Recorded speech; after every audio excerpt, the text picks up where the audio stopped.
committee today. It's nice to see all of you after it's been a busy few weeks for us all. Just before we start, Andrew, are there any apologies and substitutions?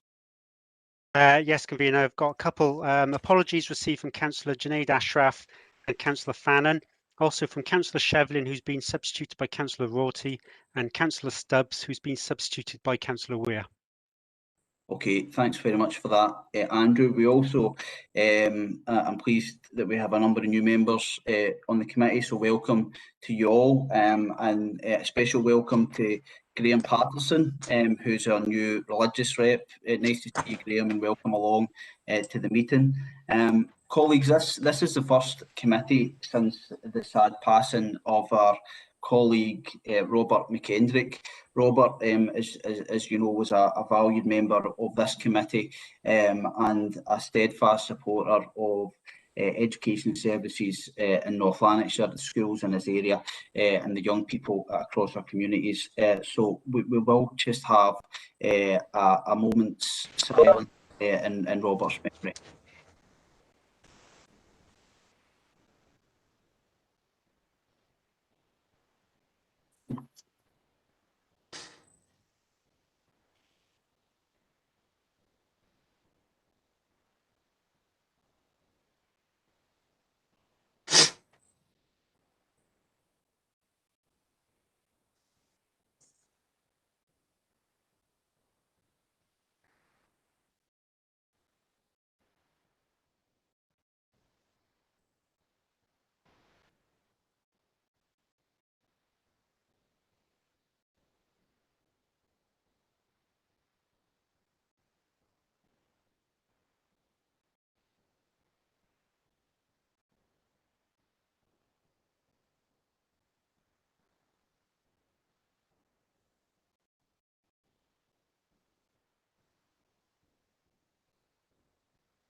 Thank you very much for that, colleagues. That moves us on, just before we kick on with the rest of the agenda, to our first item, which is declarations of interest in terms of ethical standards in public life. Does anyone have anything to declare? Councillor Castles. Thanks, Chair. Item 3, agenda item 3, I have a family member who has a role with a third sector establishment. I'd like to declare that, but it doesn't preclude me from joining in the debate on item 3. Okay, thanks very much for that, Tom. Any other declarations of interest? No? Okay, thanks very much. That takes us on to our second agenda item, which is a presentation on post-16 pathways. I'm delighted that we're joined by Pauline O'Neill and Stuart Aitchison, who are going to take us through the presentation. But just to introduce this item, I'll pass over to Janie O'Neill, who will touch on some aspects of this really important piece of work that's been done across North Lanarkshire. So, Janie, over to you. Thanks very much, Convener, and good afternoon, everybody. As Convener said, a lot of really important work's been going on, and I'm sure members will be aware of the Pathways programme, which was previously known as the Winter Leavers programme. And that has continued to go from strength to strength despite the challenges which the young people have faced and the team have faced through COVID. As you'll appreciate, the opportunities to have work experience and so on, you know, have been less, if you like. There's been fewer, I should say, opportunities. But despite that, you will hear about some really positive outcomes for these young people. And at this point, I'm going to hand over to Pauline, who's the Education and Families Manager, who leads on this. Thanks very much. Thanks for that, Janie, and good afternoon, everyone. And I appreciate that it is a 14-point agenda to get through this afternoon, so I promise to be brief. But I'm really, really pleased to be here to share with members a really positive update on what was our Winter Leavers pilot programme, which has now expanded to become our Pathways programme, and the impact that this is having in terms of positive post-school outcomes for some of our most vulnerable young people at greatest risk of leaving school and entering a negative post-school destination, which could lead to long-term unemployment. And it's hard to believe it was February 2020 when I last gave an update to this committee on our winter leavers programme, which saw 90 statutory winter leaving young people come out of school from August to December to engage in a full-time curriculum focused around their aspirations, growth employment sectors and work-related learning experience. And I remember in the Chamber there was a unanimous shared sense of pride when we announced that all 90 had secured a positive destination of employment, further education or training, and that we would continue to support them for a further 6 months. What we didn't know at that point was that less than a month later we'd be in lockdown with all its restrictions and a sharp rise in youth unemployment, which is why I'm particularly delighted to update that despite the challenges of the last year, almost all of these young people at our very first cohort are still in a positive destination. And for the few, and it is only a few, who are not currently in work, education or training, they continue to be supported by us until such times as they are ready and able to access a positive and sustainable destination.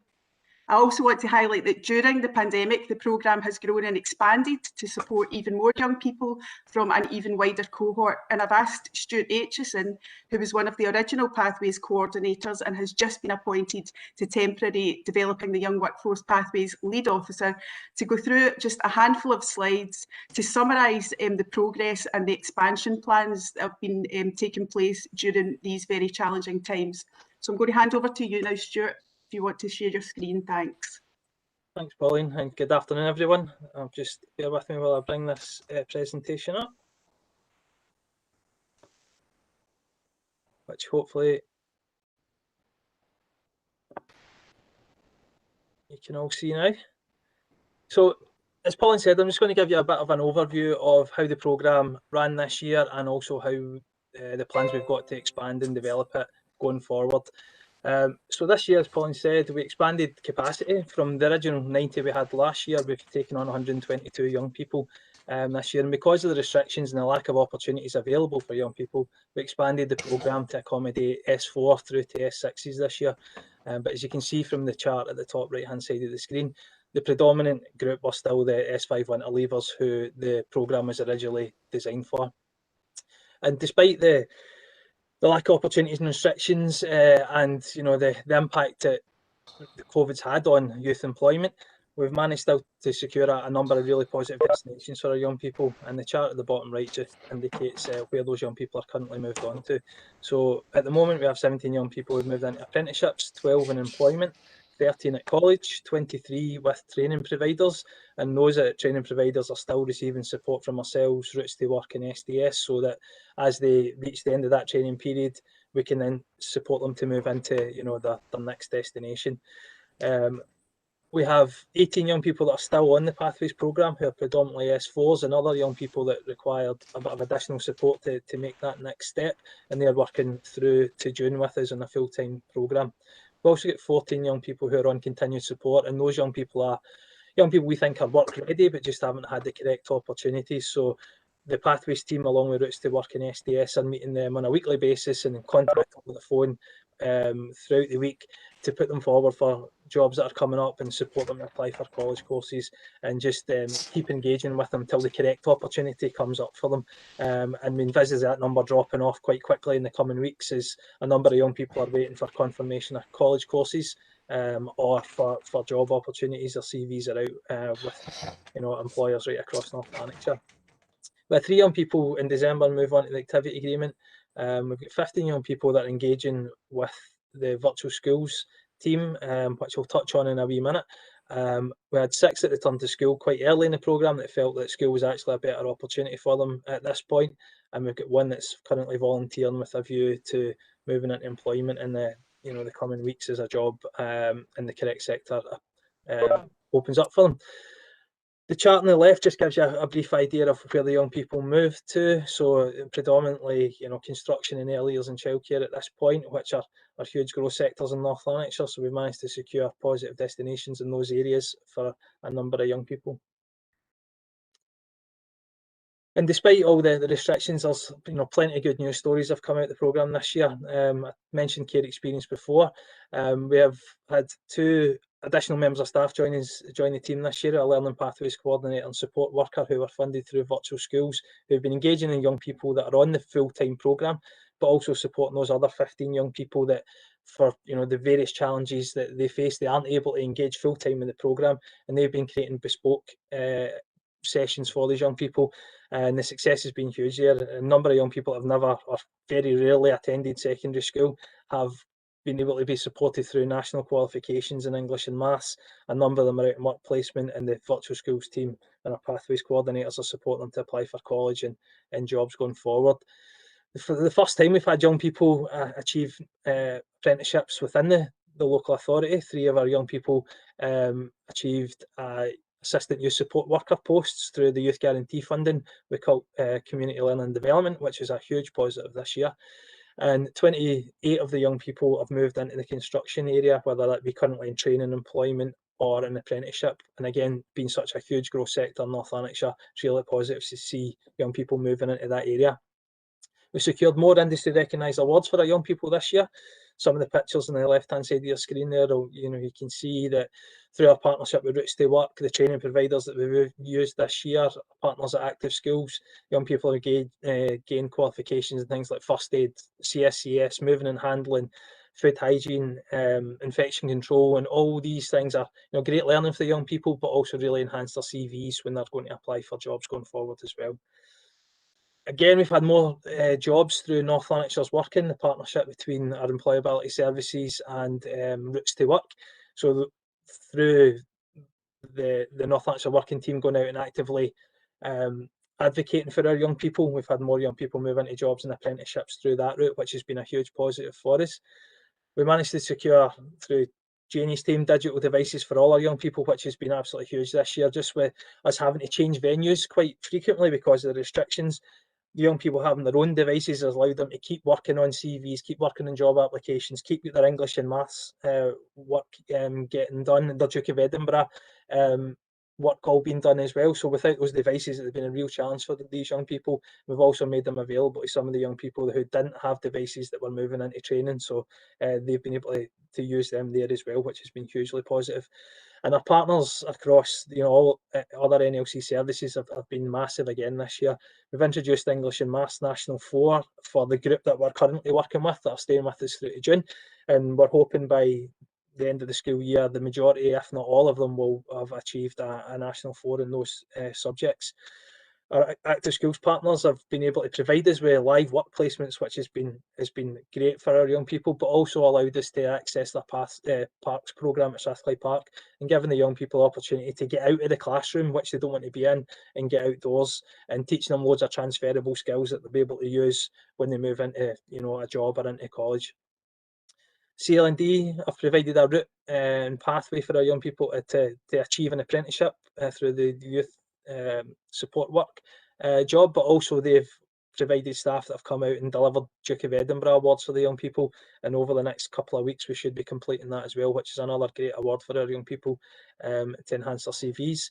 And our partners again with Roots and Family Firm has been great. There's some really real positive stories that I'd love to get into in depth, and maybe we can in the future, about young people who were very vulnerable and wouldn't have achieved their desired destination without the support of the Roots team, who have given them that bit extra support, given them work placements, and eventually, having built their skills and confidence, they've moved into a sector and a job that that they had their heart set on, which they wouldn't have done without the support from the Roots team. So we really appreciate that. It's not all been, good news. Obviously, everyone's faced challenges this year.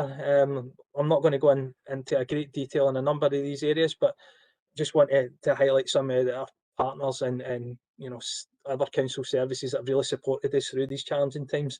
In terms of accommodation, we were based at the new College Lanarkshire facilities, and the college were great and allowed us to use them when nobody else was really getting in the building, but at certain levels of restriction we couldn't get in there.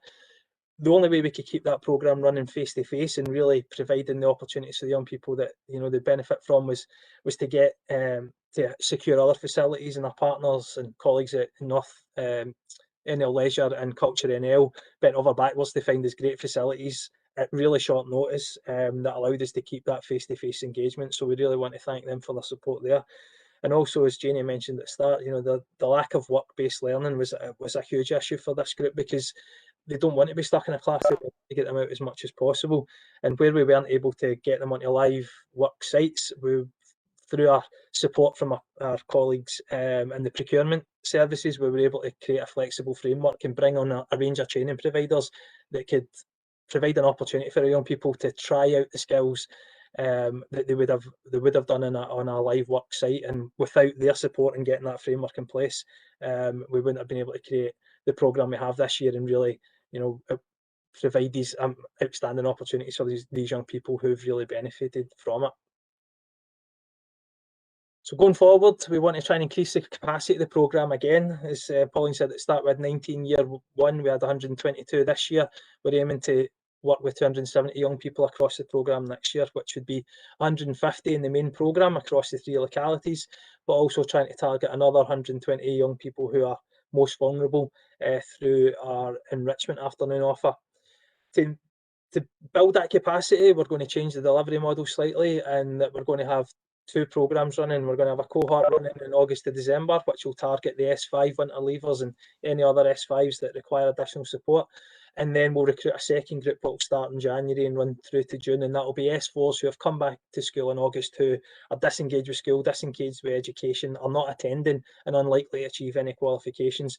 At that point, we'll recruit them to start in January and try and help them progress into a positive destination at the end of the school year. And as we said, we'll also be supporting the enrichment afternoon offer with sort of mini pathways programmes in each of the localities, targeting the hardest to reach young people, and providing support, building their confidence and signposting them onto either the pathways programme for future cohorts or into other interventions that will hopefully benefit them. So I'm sure you'll be glad to hear that's the last you'll hear of me, but the young people, the people you really want to hear from, and unfortunately we can't get them to speak to you today, but just wanted to give you a couple of quotes from some of the evaluations we've done in recent weeks, just so you know what the young people feel about the programme and how it's benefited them at quite a challenging time. I've tried to keep it in their words, so I excuse the spelling and the grammar there. That wasn't me, that was the young people. But as you can see from here, the young people have really done so well this year, considering all the restrictions, considering all the problems they faced and all the changes. They've stuck with it. They've done really well, and as you can see, they seem to have enjoyed the programme. A lot of them have moved into positive destinations at this point. We hope and we know that the rest of them will do that as the programme comes to an end, and we hope we can further enhance and grow the programme next year so we can provide this opportunity for even more young people. Well, thank you for your time. I'll hand you back to Pauline. If there's any questions you've got, please feel free to ask. That's great, Stuart. Thanks very much for that. And we are really, really proud of the young people, but I suppose it falls to me to say that doesn't happen by accident, and it actually happens because we have an exceptional team. And I'm very proud to be part of leading that team along with Janie. And when I talk about the team, I talk about the core team, but also the wider council team. And this is an example of a project where the whole council has got right behind it, and as a result we have reaped the benefits at a time where I suppose the challenges for these young people have never been greater. So that's really all that I would want to say in that. Thanks a lot, Stuart, for your presentation. I just hand back over to you, convener. Thanks very much, Pauline. Thanks, Stuart and Janie for the presentation. An excellent presentation, I'm sure members will agree, and it shows you the intense work that is going on in this area across North Lanarkshire. So thanks to everyone involved in that, and I'll open it up now to questions. Councillor Brandon McVeigh. Heather. Thanks very much, convener. I want to start by conveying my congratulations to the team for this wonderful and positive presentation. How wonderful it is to hear collaborative, partnership, corporate approaches that sustain and enable young people's life skills, their learning and just their lust for life moving forward at this very difficult time. I was very struck by the very personalised packages of support that you articulated in the presentation, and that may be a challenge going forward as the scale of participants grows, and I'm just wondering how you're thinking about tackling that. Thank you. With the growth of the participants, we're also growing the team. We maybe just didn't mention that in there. So I think it was at February, there was a full council budget setting meeting where funds were allocated. So we're currently advertising positions to expand and extend on the staff team, so that we can deliver and so that there won't be any dilution of quality, because that's key here. It's because of the high quality offer and the bespoke curriculum, as you quite rightly said. So we won't be wanting to compromise on any of that. We want to grow the team, develop the team, and we're looking at putting together a programme for during the summer holiday period where we are really focusing in on staff development and visions and values and so on. Thank you. Councillor McGowan. Agnes. Very quick from me, 3 words: amazing, inspiring, heartwarming. Absolutely brilliant. And what a way to start the Education Committee. These were young people that used to leave school rudderless and not sure where they were going in life. What a chance they're getting now, and how it's just totally motivating. Thank you. Thank you very much for that, Agnes. Bob Burgess. Thanks, convener. Stuart, can I ask you, you're saying about 270 next year. The 120 odds this year, did some fall through the net this year? Did you cover everybody, or was there quite a few missed this year? From the Stuart, do you want to pick that up? Yeah. What I was going to say, we aim to take on 120 young people. We took on 122, and all of them have gone on to some kind of destination. So we the ones that went back to school, you know, they're in that positive destination. They stayed at school. We felt that was a better opportunity. The ones that haven't quite got where they want to be, they're on our continuous support programme and getting that support that they'll need to take that next step. So every one of those 122 we are still working with and engaging with. So the ones that have moved on to a destination, we're still keeping in touch with. If things aren't working out for them, they can come back to us. And the ones that aren't quite there, whether it be the virtual schools, young people, the care experience young people, or the ones that are, you know, not quite ready to take a step, we're still working with them intensely to make sure that when they are ready and when an opportunity or the correct opportunity comes up, that we'll get them there. But yeah, every one of them is still engaging and still working with us and being supported by the wider team. Okay, thanks for that. I saw Bob gave a thumbs up there. Content with that, Bob? That's great. Okay, thank you very much for the presentation again, folks. And we'll move on to our next agenda item, which is agenda item number 3 on your papers, pages 5 to 14. And it's keeping the promise for care experienced children and young people. Alison Gordon is going to take us through the next 2 reports in this area. Alison, I'll hand over to you. Thanks, convener, and Stuart's given me quite a nice lead in there by talking about some of the partnership work that's been undertaken with the Pathways programme and Virtual School. But the report that's in front of you here is around one of our work streams, one of our programmes of work around keeping the promise, and it deals really with the care element of that and the range of improvement activity that we're undertaking to work with our care experienced young people to improve the outcomes that we deliver for them.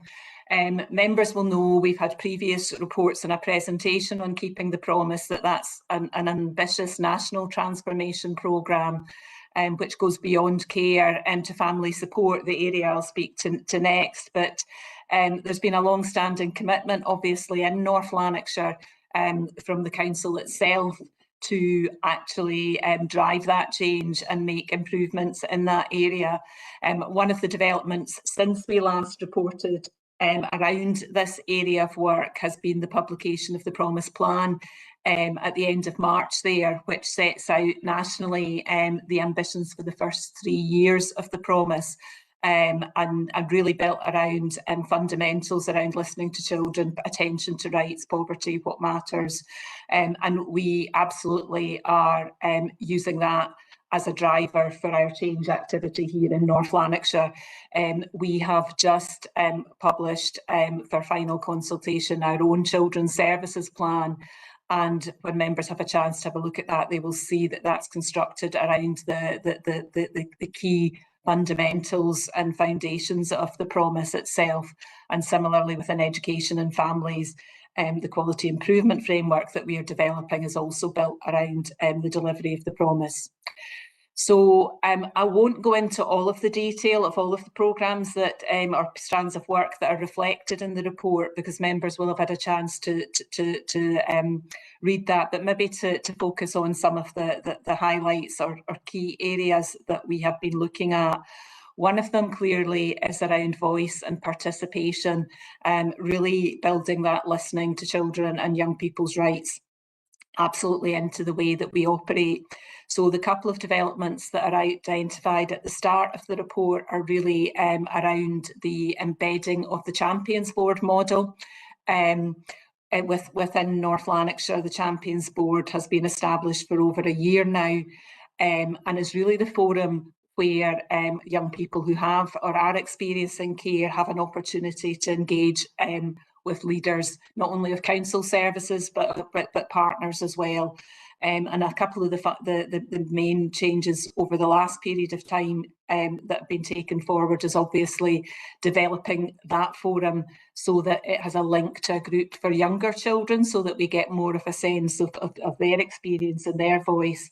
But also we've worked with partners. We were reliant for this board on funding from a charitable organisation, the Life Changes Trust, up until now, but we've managed to secure agreement from a range of partners to continue to support the Champions Board, which will allow that to be a part of our structures going forward, and that's really important.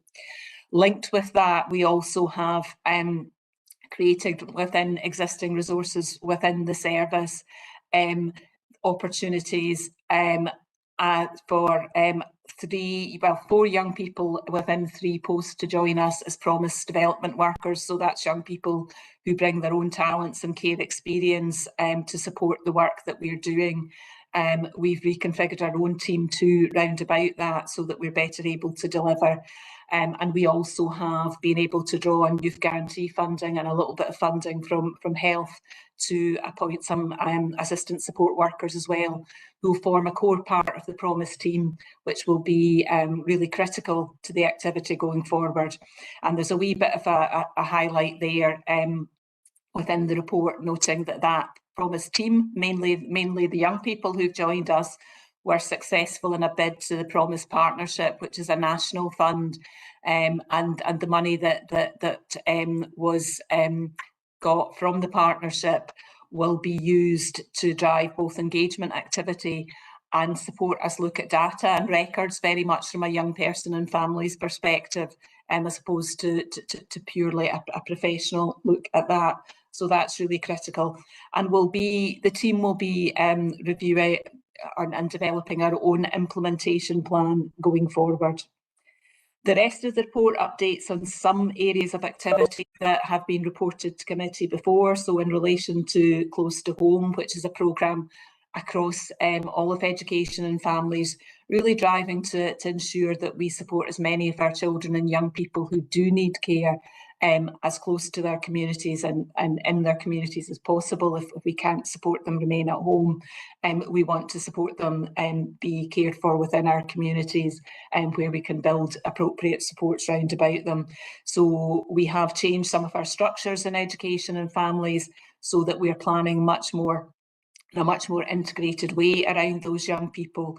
We still have a number who are placed out with in independent foster care and a smaller number in residential care, educational day placements, but we're really working to begin to shift that balance further back to supporting them in North Lanarkshire. One of the fundamentals that we need to do to drive that forward is to continue to build our capacity in terms of recruiting carers, foster carers in particular, that we need, and particularly given the commitment that will be built into law from July around us doing everything we can to keep brothers and sisters together when they're cared for away from home. So that's something that we will be working on over the coming months to try and improve our capacity there, and also just to build voice into all of our decision making around children and young people. We continue to develop the kinship team.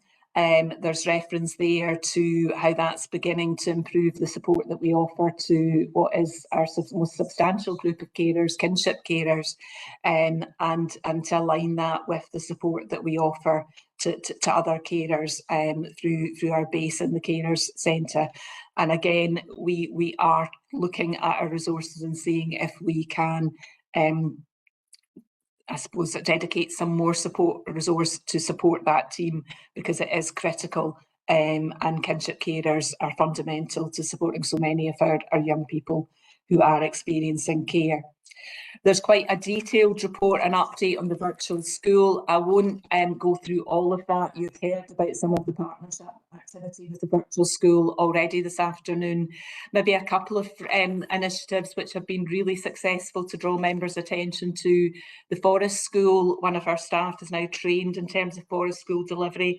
That's been a really successful method of engaging some quite young children and young people who otherwise were disengaging from school, having poor experiences, lacking self-esteem and self-confidence, and also struggling within their care placements. And some of the young people who come through that school, it's made a significant difference to their lives. So something that very much will be part of our module going forward. The other thing is, and Stuart touched on that obviously our teachers linked with the virtual school are doing individual coaching of young people too, and that has allowed us to improve even on last year, despite the impacts of COVID, the number of young people who were estranged from school and who were at risk of leaving without qualifications, who completed Nat 3s and 4s through that individual support. So I think, again, although it's small numbers, that's a significant achievement in terms of the lives of these young people. And finally, there's some detail of the work that we continue to do around aftercare and trying to ensure that our offer for young people who have previous experience care and who face significant additional challenges to the general population in terms of transitioning within their adult lives, that support is open to them on an ongoing basis. And I've spoken before about us identifying a core team that will be a touch point for those young people who need to come back for support going forward. And we've also expanded the hours of that support. So that probably is all I would want to say on that just now. There's much more detail in the report itself. I'm looking just for committee to endorse the continued direction of travel and the next steps that are set out in the detail of the report, but happy to take any questions, convener. Okay, thank you very much, Alison. I'll open it up to questions, and Jordan, Councillor Linden, over to you. Thanks so much, convener. Can I just begin by making a belated declaration of interest, both as a member of the Champions Board referenced in the report and as a member of the Children's Services Partnership Board. Do still intend on participating in the business though. Just a couple of things from me. I think it's just to raise awareness of the appointment of the Promise Development Workers, Beth Ann and Dylan, who have been fantastic and hit the ground running. I had the privilege of working with them on the Champions Board and having worked with them before. And I think that you can see they've hit the ground running when you look at section 2.5 of the report, where they've already secured £50,000 from the Promise Partnership Fund to start to underpin some of that work. So, you know, kudos to them. A couple of things in terms of questions to Alison. There's references to kinship care, Alison, in the report, and I welcome the team working there to support those who provide that care. I noticed though reference to support for kinship care groups in terms of community-led development. I am wondering, I am aware of at least one kinship care group who have lost that support from community-led development, you know, in Bells Hill. And I wondered how we're assessing the support that's provided to kinship care groups right across the local authority, but in particular those that don't have the support of CLD directly.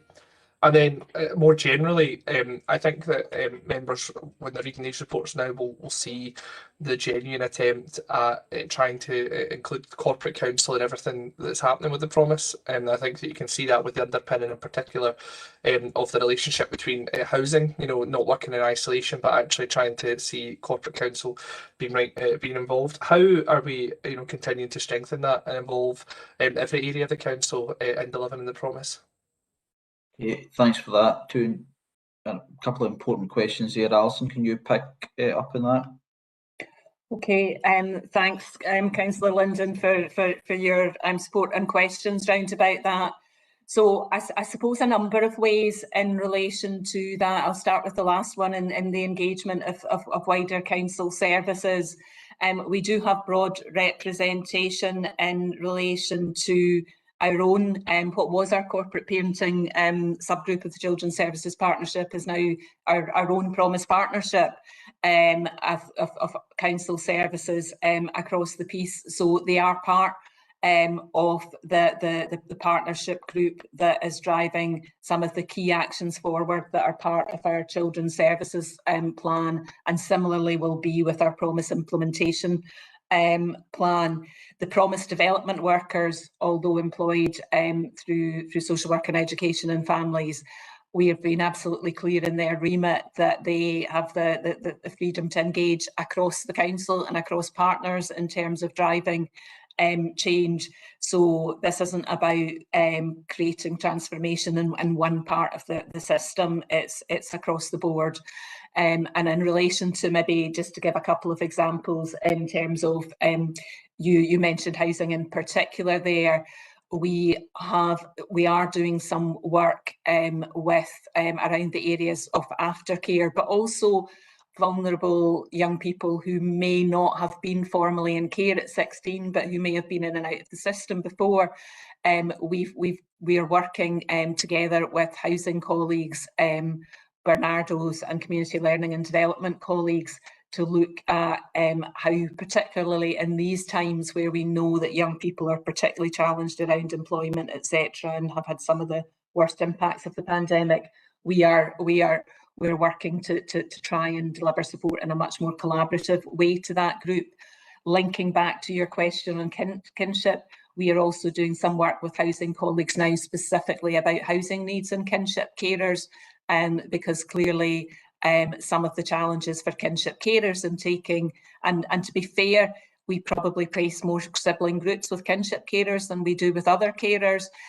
Housing can be a challenge around about that, and we're doing some work to get a better sense of what those housing needs are of that group, and to look at whether we do need to bring any proposals back to members about changes and the way that we operate from a housing perspective in relation to meeting those needs.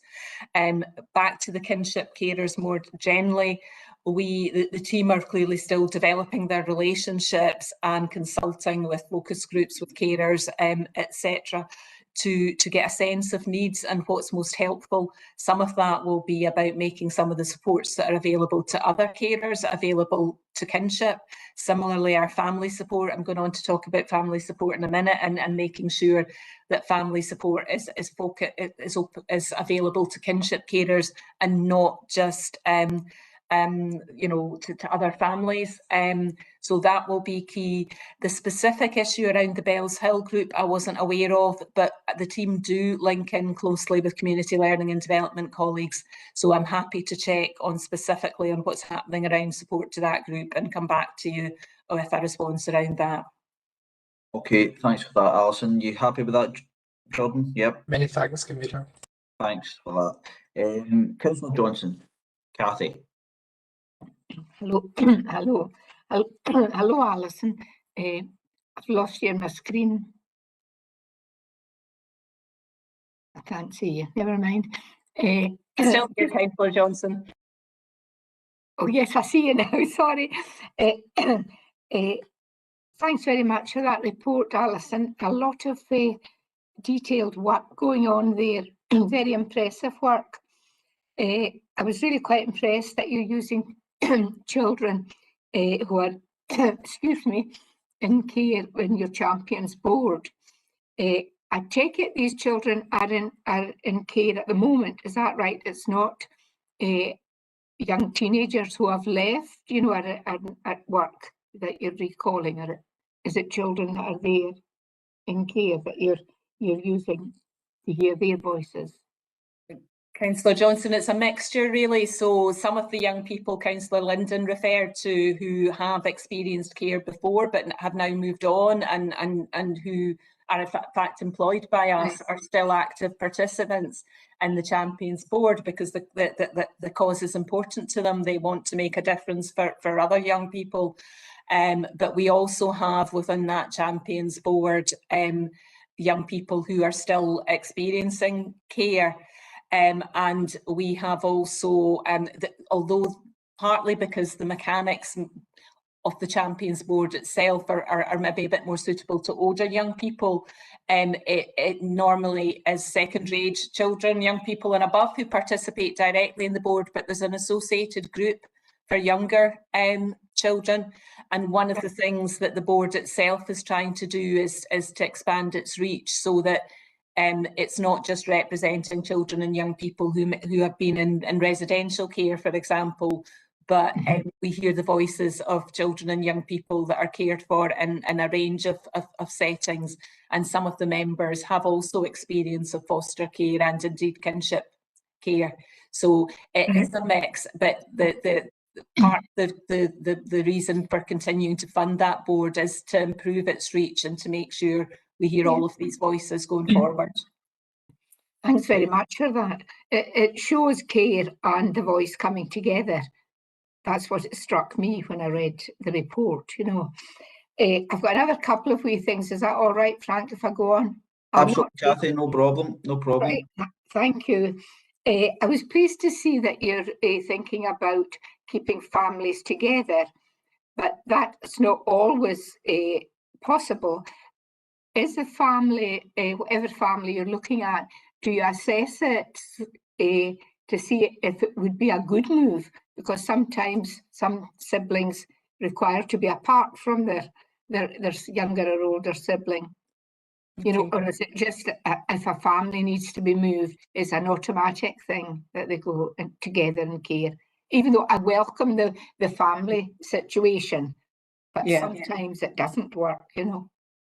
It is quite complicated, and there are some circumstances where the needs of children may compete, or it may be difficult to get a care placement that supports them and meets all of their needs. But what we know and why we're trying to expand our capacity to keep children together where at all possible is that young people who have moved through the care system tell us that those connections are really important. So, and I think we just need to be careful because all brothers and sisters sometimes don't get on, and there can be tensions in families, and there have been times when, you know, needs compete.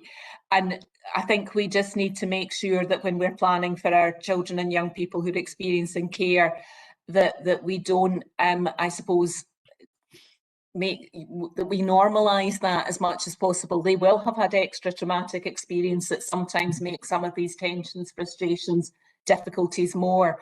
But I think we just need to be careful that we don't overcompensate in trying to separate. But the biggest challenge, really, to be honest, Councillor Johnson, is that particularly if we have, and we hope that there'll be less of this in future, but when we have to accommodate bigger families, it can be difficult to get a placement that has capacity for all of the children together. And then we really need to look, so that's partly why we need to look at what we can do to support carers and make sure that we get carers who can meet that need as far as possible. For those children who we can keep together, and the thing is, it's important that we hear their views about that, and that'll be part of the law going forward, and that we do everything we can to maintain a meaningful relationship, so to support contact when they can't stay together. But it's a really challenging area, but it's we know from what young people tell us, it's really, really important to them. Right, Thanks very much. Can I quickly just go on to the Forest School, which I think is wonderful. When you take the children to Forest School, is it a group of children who are actually in care at that time? Because what I wondered was if the children who were in care, they go to mainstream school or whatever, so go to school. And I wondered if there was opportunity there to take maybe a group of children with the child that was going, so that it's like an extension of their school instead of isolating them from their school. I don't know if that's feasible or not.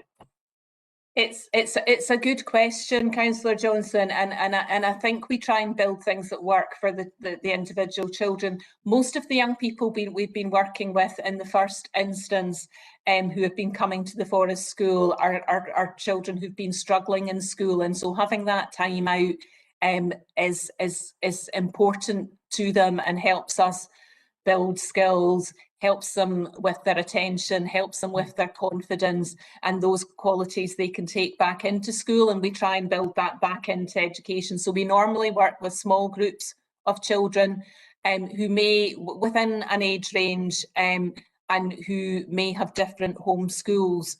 But the Education Service and Active Schools run other similar activities, and there is a possibility that children who don't need that very specific Forest School offer who are experiencing care can also link with those sorts of activities as well going forward. And in terms of not isolating children, you make a good point, and whilst we can't do it every time, when the virtual school, for example, and activities that's run over holiday periods before, etc., when we're helping, we've maybe offered children and young people vouchers to attend activities with carers, we also provide support that they can bring a friend. So we don't assume that their friend is in the same household, and we don't assume that their friend is experiencing care either. So if they've got a friend who's not experiencing care and they want to involve them in a particular activity, then we try and support that as far as possible. Thank you very much. Thank you. Thank you, Cathy. Okay, we have Councillor Castles next. Tom, Thanks, Mike. you.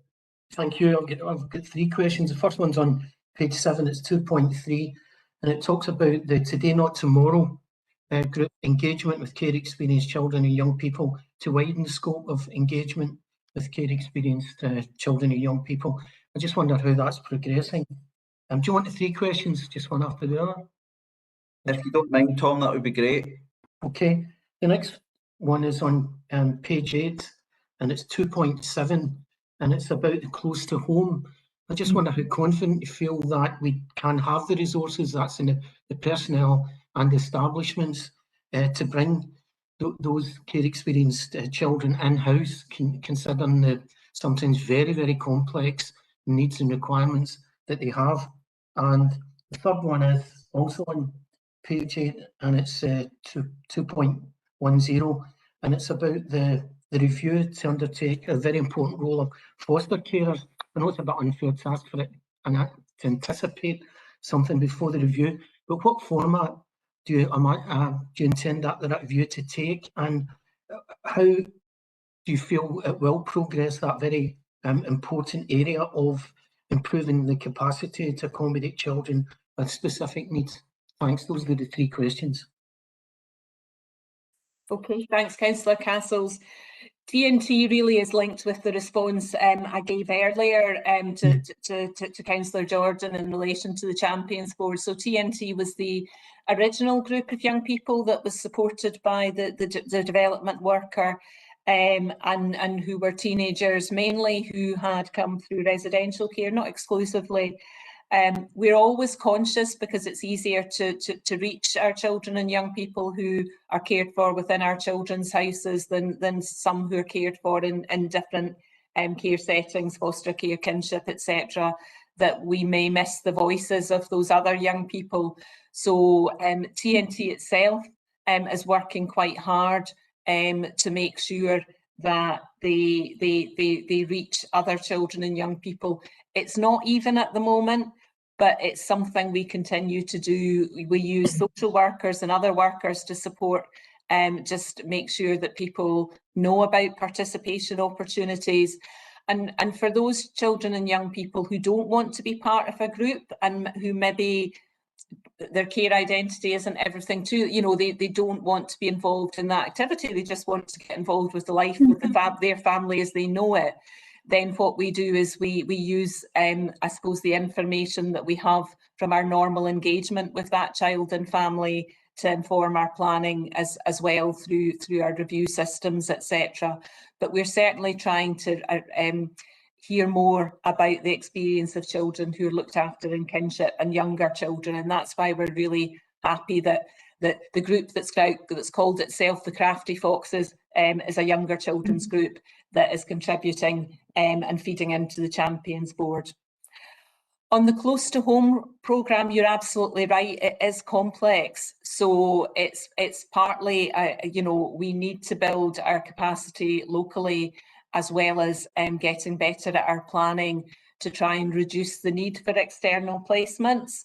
And part of that, you know, is about, because we, as I've said before, can keep children much more connected to their communities, and we've got much more control about our partners' support offers than we are when we place children and young people out with North Lanarkshire. But there will always be a small number of children where we may need to look elsewhere. So it's not a doctrine where we're pursuing this at all costs. If we can't meet a child or young person's need, we will look at alternatives. But we're doing a lot of work to build capacity. And you will have heard before about the work that's happening under the auspices of the ASN review around building We Aspire College and some of the work that's being done round about that, so that we're far more integrated in our approach. And I think if we can get that right, both in terms of education and the living situation where a child's cared for, then we're much more able to meet their needs. So more bespoke packages, as you've heard in the presentations already today, are part of that. The third issue that you referenced around building capacity and support for carers is also really important, so that we can sustain placements, and that children, because children, if they go through a series of placement breakdowns, are more likely to end up in external placements, and clearly that's not an experience we want young people to have in terms of a series of placements that don't work for them. So getting the support right for carers is important, and continuing to engage with our foster carers and kinship carers about what works for them is really important. In that we do have a campaign that launched last year around carer recruitment. And I think it's, some of you have seen that before. It's carers speaking about their experience. It's about young people speaking about what that means to them. But we do need to, I think, broaden our reach into communities. So looking at connections through the new community boards, looking at much more engagement on the ground with communities, and going out and talking to people about the difference that care can mean, I think will help us in that drive to get more carers, as will addressing things like housing needs of carers. So it's not a simple solution, but it's something that we'll certainly be focusing on over the next few months. Okay, thank you for that. Councillor McGowan. Thanks, Alison, for a really great report. I'm impressed with the varied and real opportunities offered to the young people. Very impressed with the virtual school in partnership with Windmill Cafe. You know, these skills are being taken home for family activity. What an effect that'll have on healthy and economic eating. And also, it's a way to build family relationships. So really impressed with that relationship, and knowing Windmill Cafe very well, it's a really good opportunity. A question on point 214. What activities did the conservation groups involving 6 secondary age pupils from Motherwell take part in? I hadn't heard of that. I don't know whether that's happening in my ward. And my second question is in 216, that did I read correctly that you actually improved attainment? Attainment went up in maths and English at level 3. I think that's also an absolutely amazing achievement, that not only are you working with these young people, you're raising their attainment. So my 2 questions are the conservation group and raising attainment, Alison. Thank you. Thanks, Councillor McGowan. And I have to acknowledge that I will have to go away and check in relation to your first question. I don't know the detail of the specific projects that they worked on, but I can certainly find that out for you in relation to the conservation work.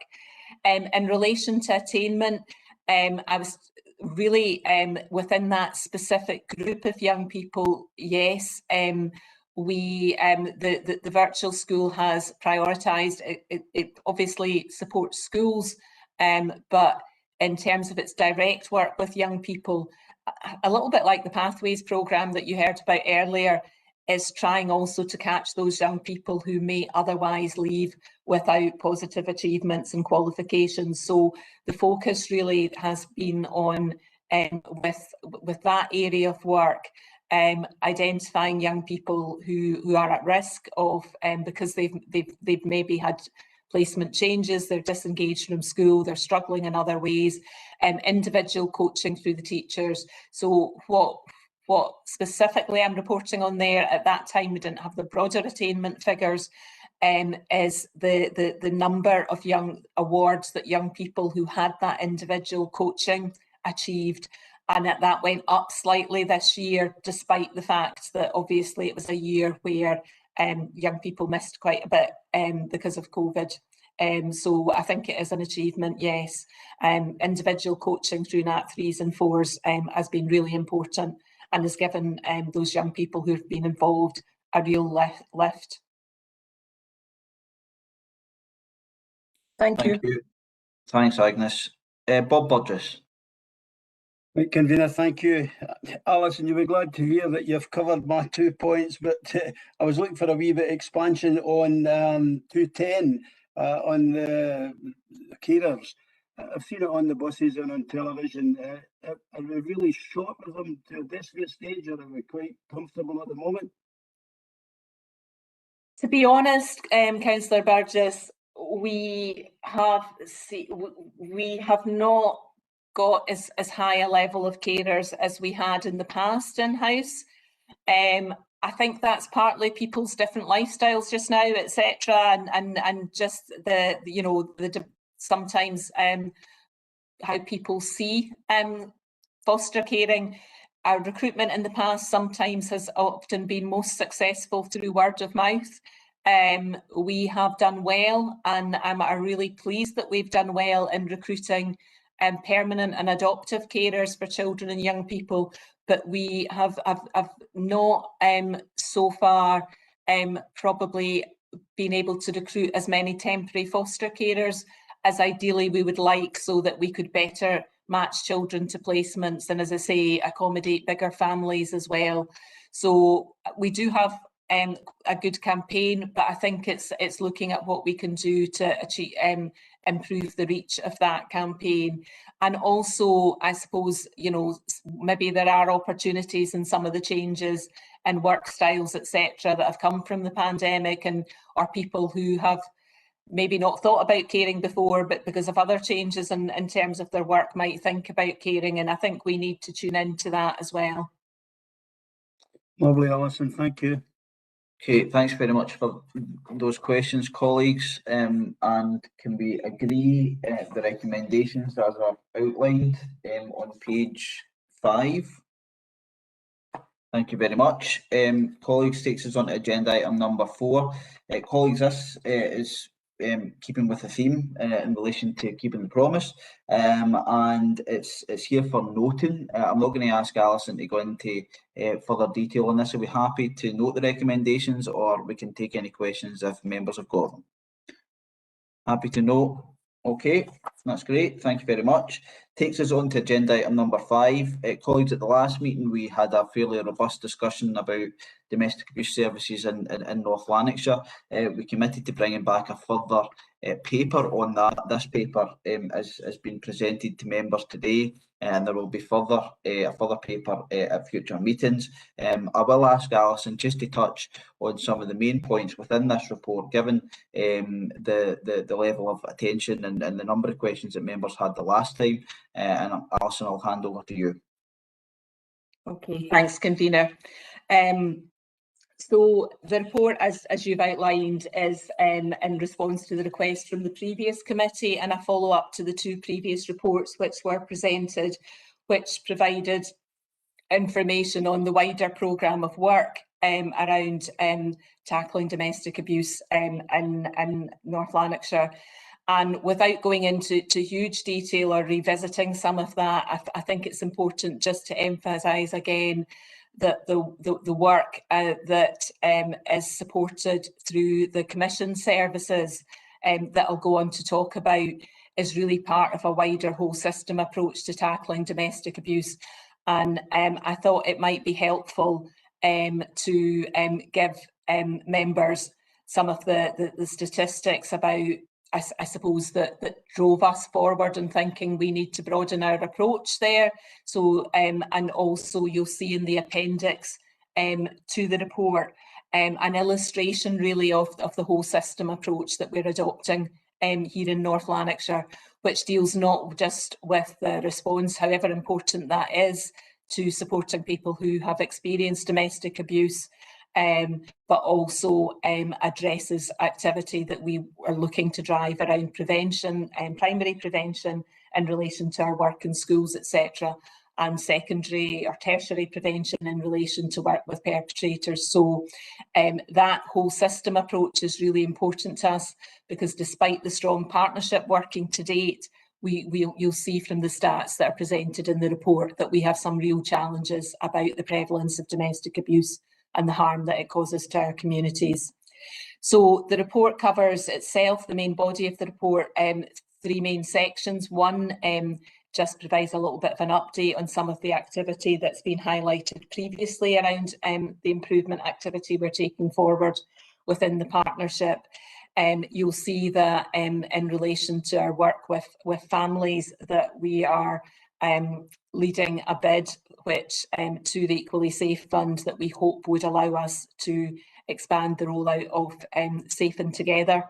And you will see also that the work we talked about with perpetrators being undertaken through our justice services is being progressed now, and that we are also looking at the potential to train our children's services workers to offer non-mandated programmes. So non-mandated, when I talk about that, really means work with people who are not in orders through the court, but where there are concerns about their behaviours and domestic abuse within families. The other 2 sections of the report, I suppose, deal with the nitty-gritty of what members had concerns about last time, and that was in relation to the award of the contract to SACRO, about the transition of the service from the current 3 women's aid providers to SACRO. So you'll see some detail there around the planning that is ongoing round about that. There have been, since SACRO accepted the contract award, regular meetings with SACRO going forward in relation to establishing the new service. The legal framework, as I'm sure you will be aware, means that the actual TUPE discussions have to take place between SACRO and Women's Aid, and are a matter between the 2 organisations, rather than ourselves directly being involved in those negotiations. But these have been progressing. There's active discussion with the 3 Women's Aid organisations, including a meeting last week and 2 more meetings with 2 of the organisations tomorrow. So we're just waiting to see whether some of the women currently employed through Women's Aid will choose to transfer over. Should that not happen, SACRO, we expect it will, but should that not happen, SACRO have contingency arrangements in place that will allow them to start the service at the anticipated start date of 1st of June. They have been doing work reaching out to partners so that partners are aware of the service and how to access that. They are building, they've got a comm strategy, they're building a dedicated website which will be available by then and will provide information. Will include a chat function for service users as well, and that will support them access, and they will have they'll be reaching out in terms of other material and social media and working with our own comms to make sure that people are aware of the new service and access routes. In relation to the transition of service users, there's still some ongoing discussions with SACRO and Women's Aid round about that. We had offered a joint meeting to discuss that, and so that Women's Aid could ask any questions and to support them in their discussions with service users who may want to transition. That was declined, but SACRO are obviously having other discussions with them around the TUPE agenda, and will be providing a leaflet that can be given to women who are currently receiving a service from Women's Aid who may want to transfer over.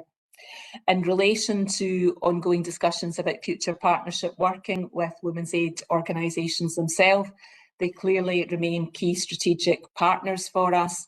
They clearly, having not been successful with this contract, are going through a period of change and remodelling in terms of their own service delivery, and there is a differential impact across the three organisations. They operate independently, they have different funding models each, so we have offered to speak to all of them individually in relation to any support required. They've declined that at the moment, but we have had discussions with them as a group together along with Scottish Women's Aid. Again, their focus at this point in time has been more on transition, but that's something that we will revisit. Part of the challenge for the organisations just now, for two of them at the moment receive Scottish Government funding through the Delivering Equally Safe Fund. You'll see outlined in the report that fund is going through a little bit of reshaping.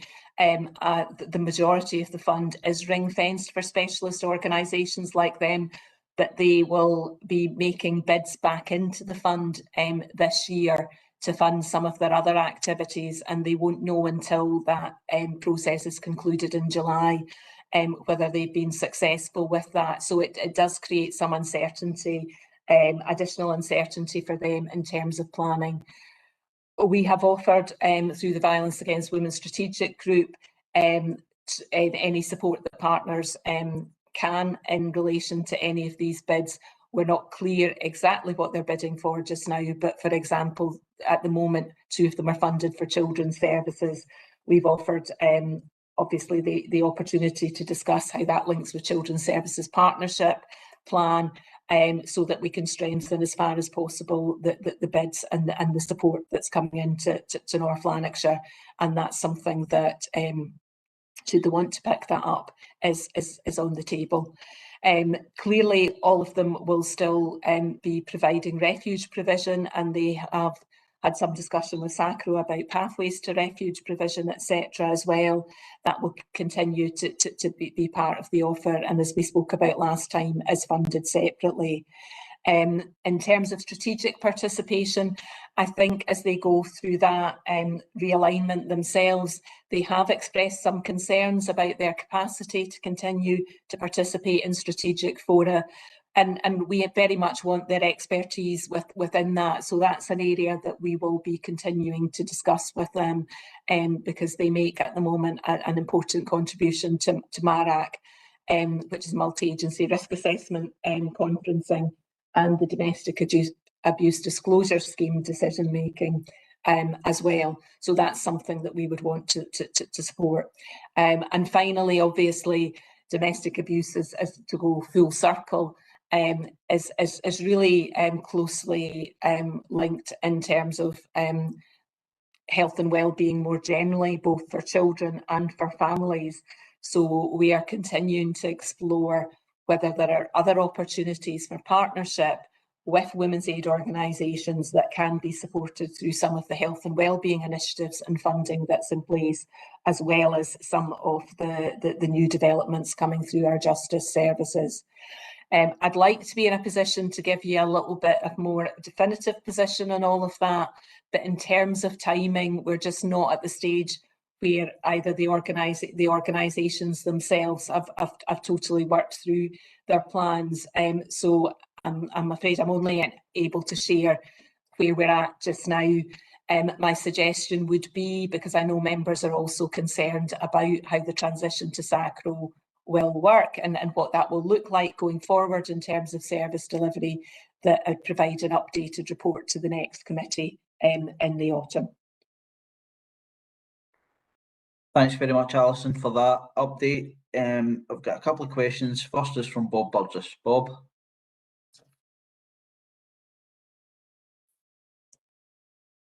Thanks, convener. Alison, that was quite a spell you had to go through there to give us that on SACRO. I'm worried about it. Have we given a contract to a company that didn't have any staff? That's just one question. There's a whole load in there, but that's one that I'm looking to find out what sort of level this company is at on the service they can give us on it.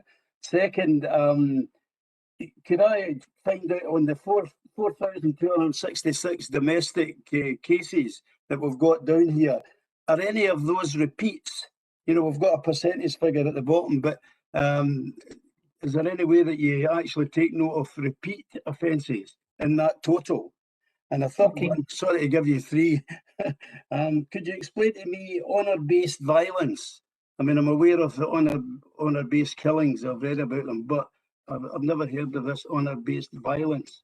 So could you give me a wee rundown on that? Thank you.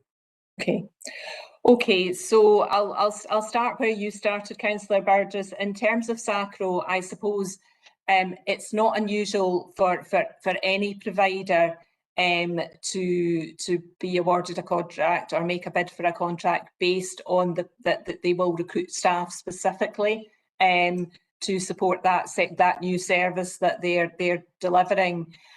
However, so in relation to, do they have to have the staff that would actually deliver this particular project in place before they bid or before procurement? No, they don't. But having said that, they are a national organisation who do have a national pool of staff, including a lead for gender-based violence. So before they can recruit to any additional posts specifically for North Lanarkshire, they're fulfilling their obligations in relation to TUPE, and that's the organisation, that's the discussions they're having with Women's Aid at the moment. So we would anticipate that there are likely to be some employees move across from Women's Aid to SACRO under TUPE, and that in the longer term SACRO will recruit. They've all got job descriptions, they're good to go, but they don't want to preempt any staff that might move from Women's Aid, because that wouldn't be fulfilling their obligations. They need to do that first and then recruit. However, because they're a national organisation, because they've got experience in this area, they've got a project manager, their gender-based violence manager is leading on some of this work. They do have contingency arrangements in place that mean if staff don't move across for the 1st of June, they will have staff who've got relevant experience and skills who will deliver the service whilst they finalise their staff team. So I appreciate it might sound a little bit like it's not very clear cut, but it's not unusual in this sort of situation. But we're clear from what they've shared with us that their contingency planning is strong round about this. But clearly, like us, if they can employ women who have experience of working in this sector locally, they're wanting to do that as well. So that would be their starting point. So your next two questions, just remind me, were about the numbers. First of all, the 4,000, which so some of those will be repeat. So that's logs of incidents on the police system. So some of them will be repeat.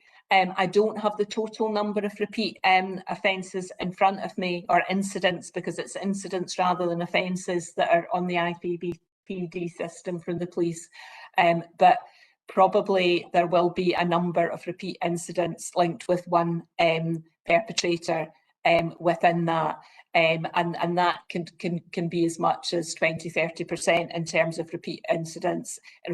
But what I would say to you is the figure is illustrative, because the actual prevalence of domestic abuse is clearly much higher than those figures that are reported to the police anyway. And we know that in some groups there's specific under-reporting. So apologies for that. And apologies, I've not taken a note of your third question, Councillor Burgess.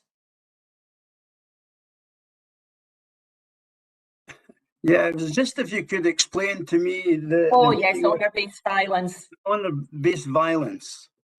Okay, so it's very much linked to I suppose those cultures where there is where there may be concerns, where there's, I suppose, there are certain expectations of women within families. And if they step out with those expectations, then there can be both indirect, sort of what we would call coercive control, and negative behaviours towards them, either by partners or extended family, or in some instances violence. So it's a category within domestic abuse and violence against women, but it's not purely perpetrated necessarily by a partner. It could be perpetrated by wider members of the family in those instances. So obviously it's an area which maybe isn't as well known or as prevalent, but in North Lanarkshire, as in the rest of Scotland, we can't discount the fact that that happens, and we need to obviously respond and offer support to women who find themselves in that situation. Okay, I think that clarifies that for you, Bob. Councillor McGowan. Thanks, Alison, for another excellent report. There seems to be, which I'm really pleased about, a positive liaison between SACRO and Women's Aid and the Council moving forward. I particularly like the comment that Women's Aid remain key strategic partners. Just one question. I saw in the report that Women's Aid had been asked to give the numbers of women affected by the new plan. Do you know these numbers? Have Women's Aid given these numbers? Because that would give us an idea of the size of the transition group. Thank you. Thanks, Councillor McGowan. And they haven't as yet, and it's partly, it's one of these sort of chicken and egg situations where they're really looking for as much information as possible about what support to have discussions with women. And that's why we'd offered the joint meeting with SACRO, so that more questions could be answered about that directly, and people could be given assurance, because you'll see that actually the model in terms of direct support is very much built around individual needs. The same sort of engagement tools used as Women's Aid and other organisations do to assess those individual needs as well. So we wanted to give reassurance about that. We do have some figures on the numbers of women overall who have contact with Women's Aid over the course of a year. But for some people, for example, those women who are supported in refuges, then they can be in for 2 or 3 months and have more intensive, longer term support from Women's Aid, whereas a lot of other women have shorter term involvement. Some have longer term. So knowing the annual figures doesn't really tell us how many people are in service just now and who are at the point in their journey where they might need additional support going forward and where it would make sense to transfer. So that's the work that we've been waiting on, the figures from Women's Aid. We're still engaging with them. I think they now have more information to allow them to have the discussion with those women, because obviously it's a choice for the women too about whether they want to transfer service-wise. But SACRO certainly and ourselves have left space in our implementation plan where we can do individual transfer meetings, handover meetings, whatever you would like to call them, with any women who do want to transfer, both in the period between now and the 1st of June and beyond that, for some who might want to transfer after. So I can't, I'm afraid, give you an exact number, and that's because we haven't had that shared from Women's Aid at this point in time. But we're confident that we can work with us at whatever number that of women want to move across. Thank you. Claire? Councillor Barclay? Thank you, Frank. Thank you, Vina. Once again, Alison, thank you so much for another really good and in-depth report. It's unfair because it's kind of what we expect from you, but it's always what we get. So thank you for that. I'm really heartened to see a lot of the work that has been done. But the main thing I think what is key in a lot of this is communication. And I think the communication between all of the stakeholders, but also communication with ourselves, maybe as elected members. And again, I know without a doubt that for the next committee in September, it will be another really good and in-depth report. But I'm a bit concerned about between now and then. And is there any reassurance that you can give to us about keeping us as elected members and advised of what's going on, so that we have the correct advice to be able to give our constituents if they're coming to us or if they've got questions, and also so that we can deal with speculation which is incorrect. So is the communications angle between now and the next report coming in September? If you can maybe elaborate on that a wee bit for me, thank you. Okay, so one basic thing that might be helpful, Councillor Barclay, is that we could share when it's live, the link to the SACRO website, and also any leaflets that they have, so it would allow you, obviously, as elected members, to know the contact details for their services, etc. If you're looking to advise people in terms of, to refer or giving people information so that they can get in contact directly. So we can certainly share that.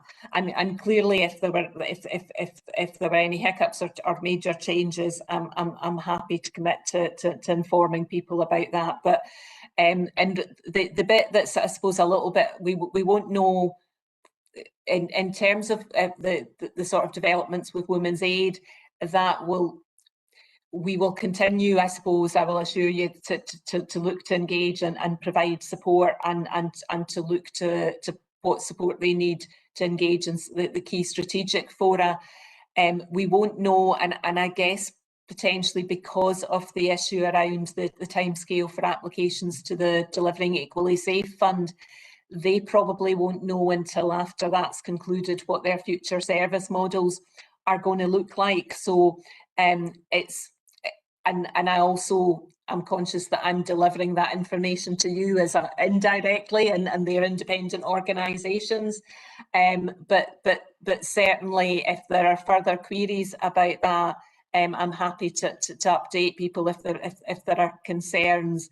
It's less clear that there's a sort of natural route for that, but I'm happy for people to contact me or the team with any questions. And in the meantime, I suppose, just to provide assurance that we will still be looking to engage. And through the fact, and it's not, I suppose, just education and families. We're part of a wider partnership arrangement here, the Violence Against Women Strategic Group. And so we will be, you'll see as part of the report, we're doing a bit of a stock take ourselves round about that. And that will be another forum to ensure that we have that engagement and that wider partnership approach going forward. Thanks, Alison. Much Satisfied with that, appreciated. Claire? Okay, thank you. Okay, colleagues, that's the last of the questions I see in the chat bar. Are we happy to agree the recommendations?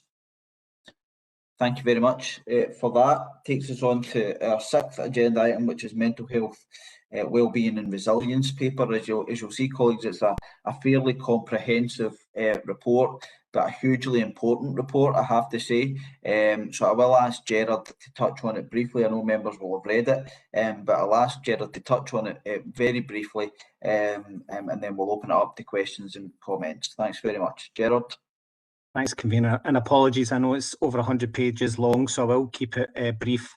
And I'll probably stick to Appendix 3. It's got the 6 tiles, and I'll just probably highlight just one key point from maybe each. So the first one is the Wellbeing Quality Framework. We think this captures what it is that we're planning to do as far as the governance, the policy drivers, the key systems, key processes, outputs and outcomes. As I've said before, the health and wellbeing area is so large and developing and absolutely needed, but there has to be some way to show how it all fits together and how it all dovetails. So hopefully you'll see that in Appendix 7, and it probably explains that a wee bit more. Under GovFEC, probably the one point I'd want to make there is about, obviously, the report does give the updates about the GovFEC pathway, but there is this new electronic wellbeing application, which has now been launched in our schools. And this is an electronic storage system for assessment and plans.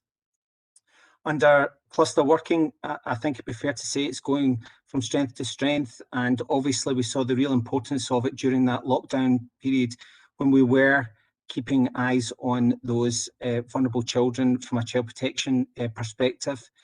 Under the Planning for Children's Wellbeing, I want to give committee assurance of a piece of self-evaluation work that has taken place. A significant piece of work has taken place with our schools, where they've been asked to self-evaluate the work that's been carried out to date and what their future plans are, so that will help them in planning for health and wellbeing in the new session, but most importantly, to see where we can target resources. Under mental health and wellbeing, which is a significant area, I would say the fact that we have now got, what you've got is this draft document of the lifelines. This is a multi-agency piece of guidance work to support various agencies to work with and support children and young people. And it has been needed updated, as it says in the document. It was last refreshed in 2010. The second document is the critical instance. I'm sure that some of you will be aware of, certainly in recent years, the distressing critical incidents that have been faced. And these provide, this document provides the guidance about how to respond to those significant events. Under outdoor learning, I'd probably just highlight the fact that Active Schools have done a phenomenal amount of work during this lockdown period. But most importantly as well is about the offering to our children and young people at Strathclyde Park. And I'll probably give more information about that maybe the next committee. But the infographic that's in Appendix 6 gives that broad overview.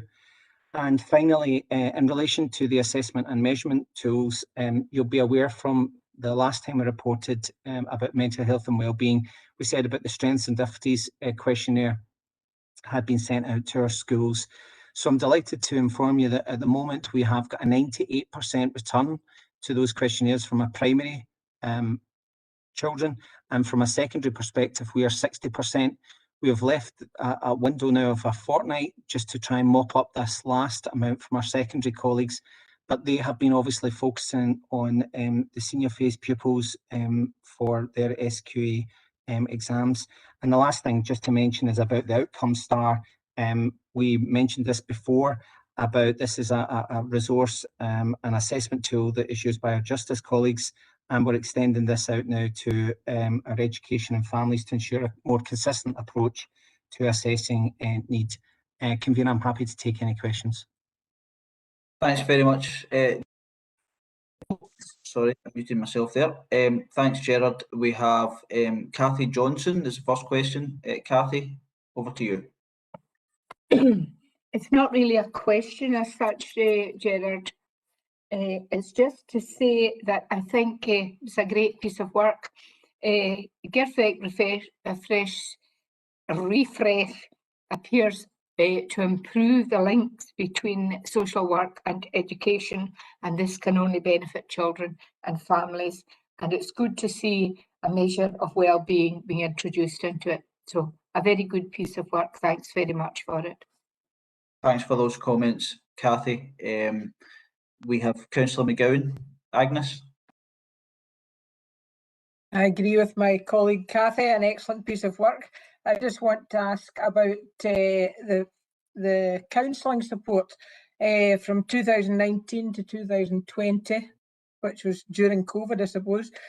Scottish Government made funding available to provide counselling support for pupils aged 10 and over. And I'm always a great advocate of people being in schools to support our pupils. Has there any concrete evidence been collected as to the effect of this initiative? It says this input has been valued by establishments. How do we know that establishments valued it and what effect it had? Thank you. Okay, thank you. Gerard? Thanks, Convener. With regards to the school-based counselling, I can also report that we have now got our our coordinator in place for the school-based counselling, Meryl Lang, and she will now ensure there's a far more joined up piece of working so that we can actually monitor the input that has been provided by our school-based counsellors. And what I mean by that is we now need to do analysis, because this is only just the first year of this support that's been given, to see what is that young people are actually needing support with, so that we can start to target the resources to particular schools or clusters and areas. So that work will be done. So probably the best thing, Councillor McGowan, is that there will be an analysis done, because this has us only come to the end of the first year. But in addition, the strengths and difficulties questionnaire that we've put out will also give us that really important piece of information that you're also looking for, and it needs to be all triangulated so that we can look and see what is the specific needs of the young people, as I said, in specific areas. So probably a more detailed report can come back to committee with that information. You content with that, Agnes? Thank you. Councillor Castles, Tom. Thank you. Thanks, Jared. What is the makeup of I know they've been up and running, the empowering clusters model, and how they're operating? So with regards to the empowering clusters model, certainly for during the lockdown period, there was significant use of them because of the fact that we had our young people who were in the main were at home, who were learning remotely. However, we did not have eyes on them. So what happened was that we had basically we had a group who met every single morning to do analysis of that information, to look at those young people who we were most worried and concerned about. That tactical group that met in the morning then had updates, and those updates came from ourselves and also from our head teachers, and we were able to drill down to specific individual schools, to individual pupils, and to look and see which service or services or agencies could work with to support not only the children and young people, but also the families who were in need of help. So I would say that the cluster-based approach has grown and has been strengthened because of the absolute need for supporting our vulnerable children during that lockdown period. So in essence, it works, as I said, from that cluster perspective, and there's joined up working between agencies who support the clusters, but also there is certainly within these meetings a specific focus on our vulnerable children within those clusters. Is that okay for you, Tom? Okay, thank you very much. I don't see any other questions. Colleagues, will be happy to approve the report. Thanks very much. That takes us on to agenda item number 7, which is our update on 1140. Colleagues, the last few meetings we've reported on real significant progress in terms of 1140, and certainly I'm sure you'll see that in across our communities. And a great amount of credit needs to go to Gerard and Jennifer O'Hara and the whole team who have been working diligently to get this national programme over the line here in North Lanarkshire. So much so that I would even go as far as saying we are the national leaders on 1140. So much so that Gerard and Jennifer have been were asked to present to the Scottish Government in terms of how we were doing things, and I think that went very well when it took place. So well done to everyone, and I'll hand over to Gerard at this point to talk through the report, specifically in relation to 2.8, which I know will interest members in relation to funding Fallen the Child. Gerard, over to you.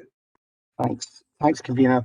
So again, I'll try and be as brief as possible. Probably worth noting is the fact of the developments from an infrastructure perspective on the Forgewood Family Learning Centre. I've just been sent pictures today, which I can share with the councillors, but they're probably aware themselves. There's a significant development now happened there, which is great to see. Long overdue, some may say, but absolutely is going to be stunning when it is completed.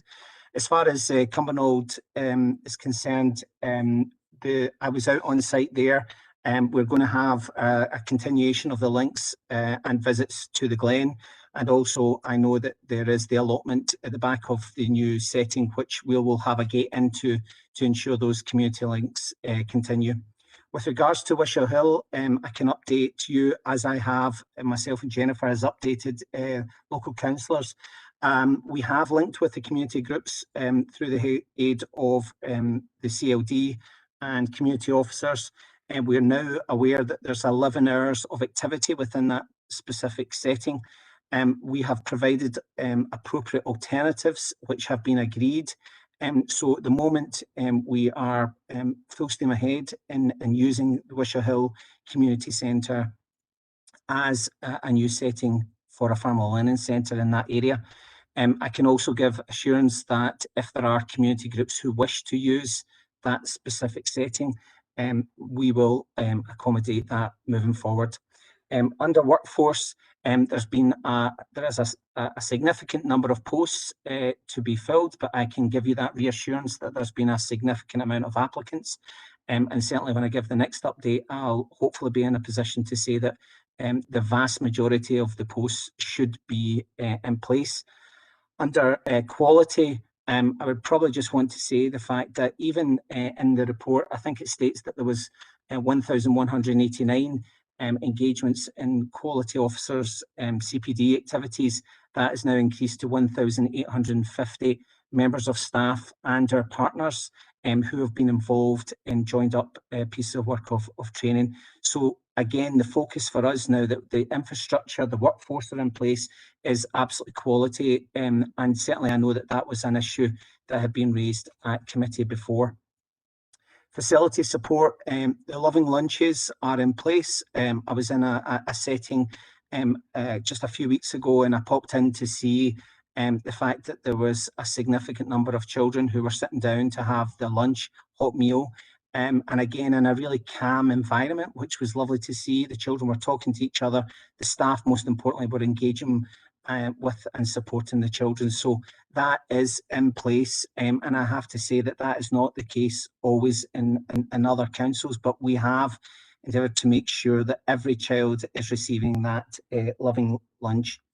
With regards to the point the convener just mentioned there about the funding follows the child, you'll see within the report the early learning and childcare and our finance team have been working together to look at this because of the funding follows the child. I know this has been an issue that has been raised by many individual councillors, by Scottish Government, by our partner providers, but having carried out now a very detailed and thorough analysis of the information that we have, and based on the fact of the phasing in and the uptake of placements, looking at all the aspects that are in relation to our holiday periods as well, and also looking at the varying attendance of children. To put this into perspective, 7,500 children are in our early learning and childcare settings. They all have an individual approach to what they want, what their parents and carers want for their children and young people. That might vary to 600 hours, 900 hours, 1140, or anything in between. So I'm delighted to update committee that within our existing 1140 framework, we can assure that the late applications that come in will not be impacted on as far as their first choice is concerned. We believe there is the headroom within that. You'll be made aware, you've already been made aware of that through the members' briefing. We have informed Scottish Government of this. We have also informed our partner providers of this. And most importantly, we have now went back and looked at all those late applications that we had in previously. All those parents have been contacted and nobody will be at a loss as a result of this. So it's an absolute good news story for 1140 North Lanarkshire Council that we have been able to and will commit to our admissions policy. I just would like to make it clear that there will still be admissions policy, there'll still be the late applications, and they'll still be dealt with separately. But moving forward, we have now, we believe, a solution to ensure that every parent and carer gets their choice wherever that might be, if there is a space within that specific setting. And the last thing I would just highlight is about communications. We have and continue to have regular meetings with our partners. Myself and Jennifer have now started meeting on an individual basis with the partners to have those meetings, and that might be with the actual partner and managers. And just lastly, just to pick up on the point that the convener made, because of the video that was produced to promote our early learning and childcare in North Lanarkshire, but especially our new settings, Scottish Government did invite Jennifer, myself and other members of the early learning and childcare team to come along and talk about our journey. We have been on some journey, but we're almost there. We've done, I think, an amazing job for the children, young people of North Lanarkshire. I'm happy to take any questions. Thanks very much, Gerard, for that and for providing that update. I'm sure members will really appreciate that. I'll open it up to questions and comments just now. I see Nathan Wilson is in the chat first. Councillor Wilson, over to you. Yeah, thank you, convener. I've got one question and two comments on the proposed new nursery at the Wishaw Hill Community Centre and the adaptations to the Craigneuk Family Learning Centre.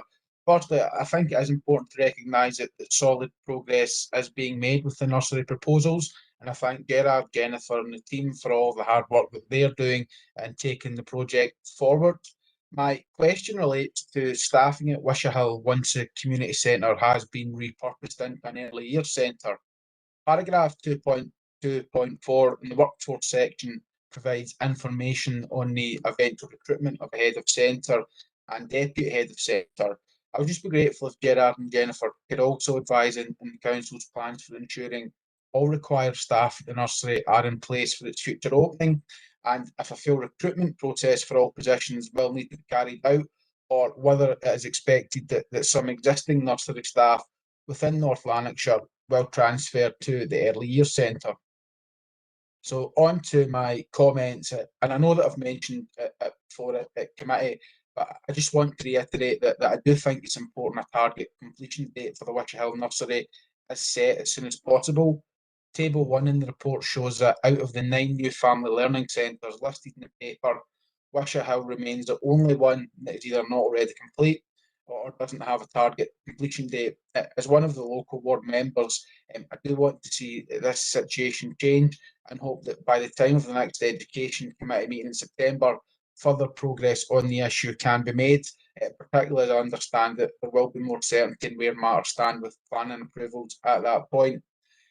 On one final comment, in the second section of Table 1, it sets out the extensions and adaptations. I know the proposed changes to the Craigneuk Family Learning Centre is not listed. Given this now has been added to the list of centres where there will be further development as part of 1140, I would judge it's probably appropriate to include the Family Learning Centre within the table that sets out the extensions and adaptations and future committee papers, and I just hope that's something that can be considered. Thank you. Okay, thanks Nathan for those comments and questions. Quite important, I've got to say, for your area. Completely understand that. Gerard, can you give some reassurance to Councillor Wilson? Yes, I can, Convener.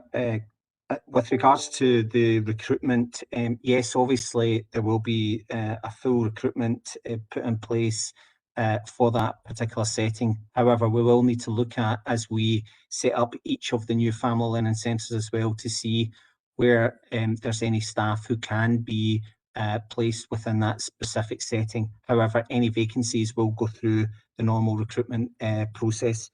With regards to the target date, absolutely agree with you, but you already mentioned about the planning approval, and once we have that, we'll be able to put in a more, I suppose, estimated time, and completely accept your point that it's the one that just says TBC within the table. So we will get that updated certainly for the next Education and Families Committee. And regarding Craig Newk, happy to take that on board, and I'll get that added to the next committee paper as well. You content with that, Nathan? Thank you for that. Councillor McGowan. Agnes? Again, congratulations getting the 1140 hours up and running so effectively, and during a pandemic as well. Amazing. Well done to you all. I'm delighted at funding following the child news. That is music to my ears, and probably to a lot of parents' ears. I agree with Nathan. I'm delighted about Wishaw Hill Community Centre being turned into a nursery, and Craig Newk Family Learning Centre. I hope they'll be up and running as quickly as possible, but I think it is a forward-looking move to do that. There's a comprehensive training programme in place, as Gerard said, for all the staff to make sure they're up to speed. One of the parts of that I was interested in said to support the workforce, the childcare, early learning childcare team have identified a Do Be Mindful package to enable 100 participants to access 5 foundation modules. I'd like to know a bit about what is this programme. Will the participants cascade to their own nursery or across the authority? And will they be given time to cascade? The package costs, I think, £17,000, so it's quite a big undertaking. I'd just like to hear a wee bit about it. But 1140 hours, top class. Thanks, Agnes. Gerard, can you pick up on that point? Yeah, so with regards to, I'll maybe pick up on the first one. I'll hand the Do Be Mindful over to Jennifer. But with regards to Wishaw Hill, what I think I would say to you is that there'll be a first class setting that will be there. The setting itself, as it currently is an amazing facility and an amazing setting, as I said, for the children, young people. As far as outdoor education is concerned, and getting the children out will be absolutely utilised to the most. And with regards to the Do Be Mindful, I'll hand you over now to Jennifer. Thanks, Gerard. Good afternoon, everybody. Yeah, the Do Be Mindful training opportunity for staff is an excellent resource. It's an excellent opportunity, and it's something which a few establishments have actually been part of within North Lanarkshire previously. So based on that, we know that it's had positive outcomes. So what it looks at is kind of training and development opportunities for staff to learn about mindfulness and staff teams to learn about mindfulness to support their well-being, but it also looks at supporting children's well-being in terms of encouraging kind of mindful opportunities and activities that they can be part in. And it's particularly targeted at where, you know, children are kind of coping with kind of trauma and obviously kind of early experiences that obviously have been quite challenging. So it's based around staff wellbeing as well as the child's wellbeing. Absolutely, Councillor McGowan. The thoughts are about this is that staff will be trained. It will be something that they embed within their own setting, and then thereafter it's cascaded across the authority. We also have included our partner providers, so membership will be obviously offered to our partner providers as well, and they will be part of the training. And again, we'll be looking at cascading that in clusters where we have kind of staff that have that knowledge and expertise. Thank you. Okay, thank you for that, for the question, Agnes. Don't see anyone else in the chat. Are we happy to agree the recommendations? Okay, thank you very much. We move on now, colleagues, to agenda item number 8, which is the Audit Scotland report, improving outcomes for young people through school education. This is also going to the Audit and Scrutiny panel next month. I'll hand over to Derek, who can touch on the salient points in the report. Derek? Thanks, Convener. Good afternoon, everyone. So the Audit Scotland report was a report on closing the poverty-related attainment gap. It looked at the period 2014 to 2019. I suppose it provides lessons learned from that first phase of the Scottish Government policy to close the poverty-related attainment gap. It still reports on wide variation, but also cites a number of actions that local authorities can take, and you'll notice that in the paper. It also speaks about the increased risk of the poverty-related attainment gap having grown due to COVID. So the paper obviously tries to address those things. In particular, if you note section 2.6, there's a number of actions in there for local authorities. They're addressed in specific detail in Appendix 1 and also followed up in the SAC report, which is the next item on this agenda.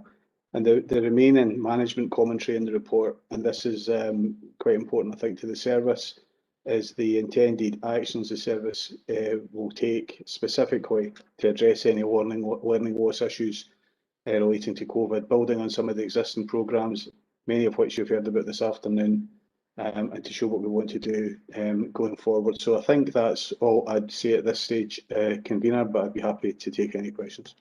Okay, thank you. Any questions or comments? Are we happy to note the recommendations? Okay, thank you very much for that, colleagues. Takes us on to our next agenda item, which is agenda item number 9. On the Scottish Attainment Challenge, it's our interim report for 2020-2021. We have Anne Munro and Tim Sharp here. Anne, do you want to introduce this, and then Tim will take us through the report? Anne? Many thanks, Convener, and good afternoon, everyone. The report which you have updates members on progress made in North Lanarkshire Scottish Attainment Challenge Plan during session 2020-2021. And as Convener has said, Tim Sharp, who is the programme lead, will take us through the report. I would like to highlight one important aspect before Tim takes you through the report and the key aspects of the interim report, is just for members to note that due to a revised timeline issued by the Scottish Government, the SAC plan for session 2021-22, which is normally submitted as part of this report, has been delayed. It will now be submitted and presented to Education and Families Committee in September 2021. So I really just wanted to highlight that because it's a change from what we have done previously.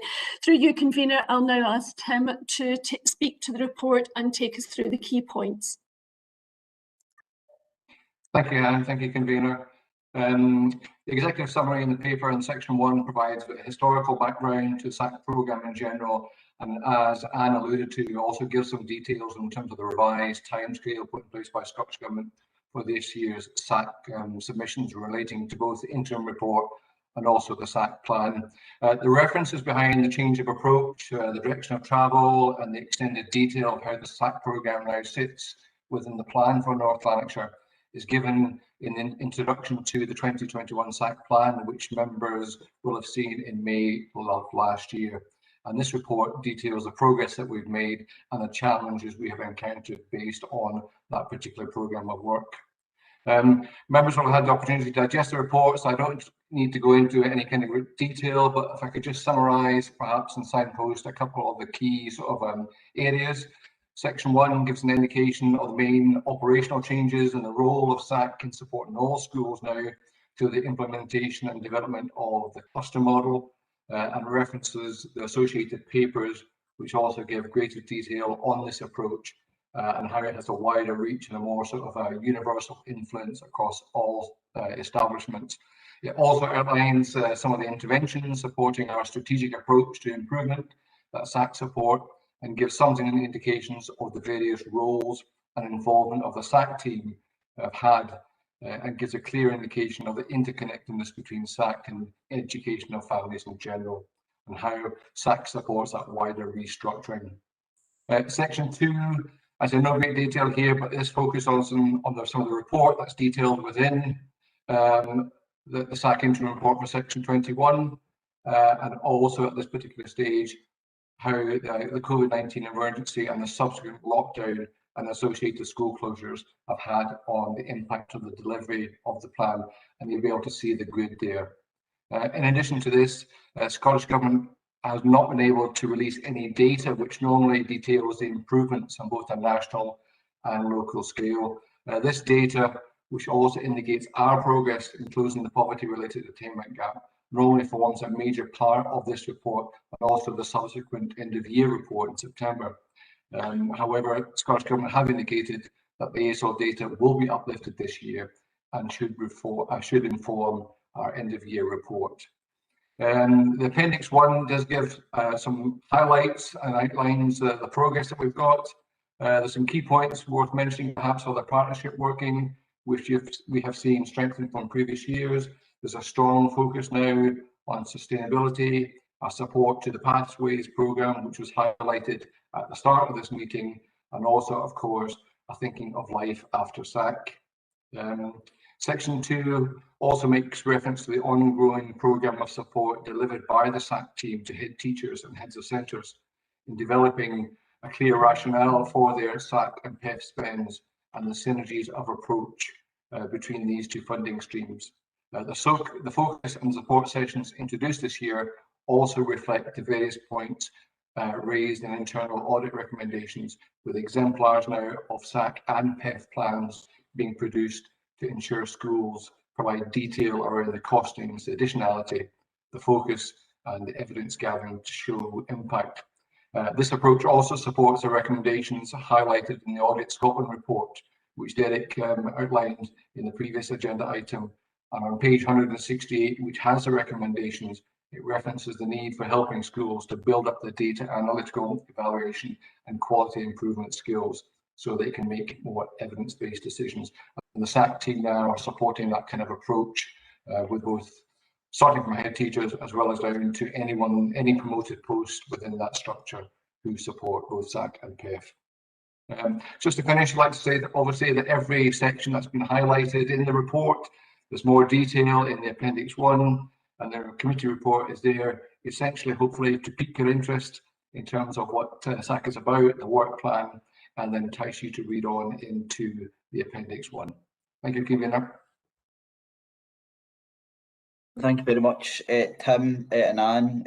I'm sure members will agree it's a very strong report, and it shows the work that we have been undertaking here in North Lanarkshire. And I think that one of the important points that Tim referenced there, and it's referenced in the report, is life after SAC and how we obviously plan for that. And that's something that we've been doing now for a fairly significant period of time. So I'll open it up to questions or comments. Councillor Mooney, Nora. Thank you very much, Convener. I've got a couple of questions. Excellent report, by the way. Very long though, but excellent. Just regards to page 179 and page 181, you refer to the Inactive Girls programme where 184 girls went through, I think it was 6 sessions-ish each. You know, is there plans on expanding that? Because you also commented on the ASN and the 99 pupils that had 16 sessions down at Strathclyde Park. So just keen to find out what our plans are to expand that. And also on page 209, where you mention about 44 deputy head teachers within North Lanarkshire Council undertook training with 20% out with our area. So again, my question to that is, I would hope that the 20% that we took out with North Lanarkshire Council wasn't to the detriment of people within North Lanarkshire at deputy head teacher position wanting to do that course and were unable to do so. Thank you. Thanks, Nora. A couple of points here. Tim, can you pick up on them? No problem. Thank you very much, Councillor. So the first point around the ASN involvement, that was something that we really introduced about 1.5 years ago, and that was part of that kind of encompassing and wider reach that we've evolved now within SAC, and it's both around supporting pupils as well as supporting adults. So that programme, as you said, is led by Fiona Sinclair and our outdoor learning team, and you're absolutely right. For the next coming plan, we have now a financial outline which was submitted to the programme board just last week.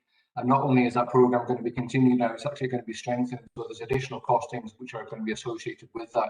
So we're moving forward. That's been a really successful part of the programme, and also brings in all our areas in schools in terms of that kind of centralised support and around a wider universal offer.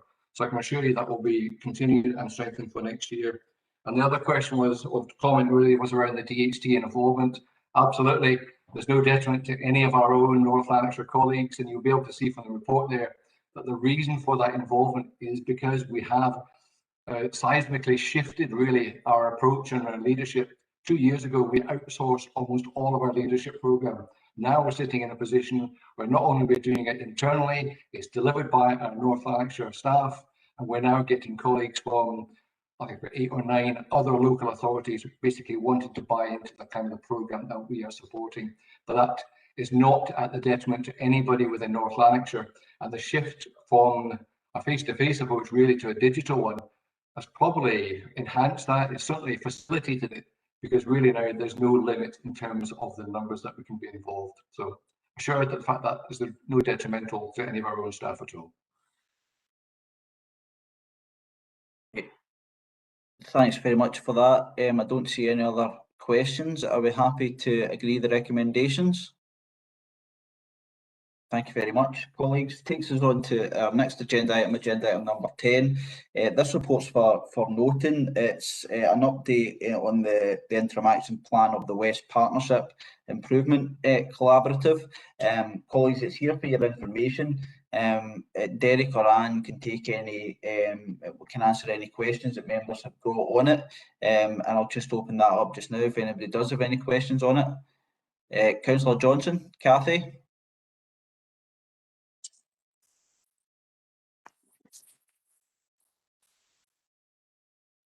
Kathy, I think you might be on mute. Sorry about that.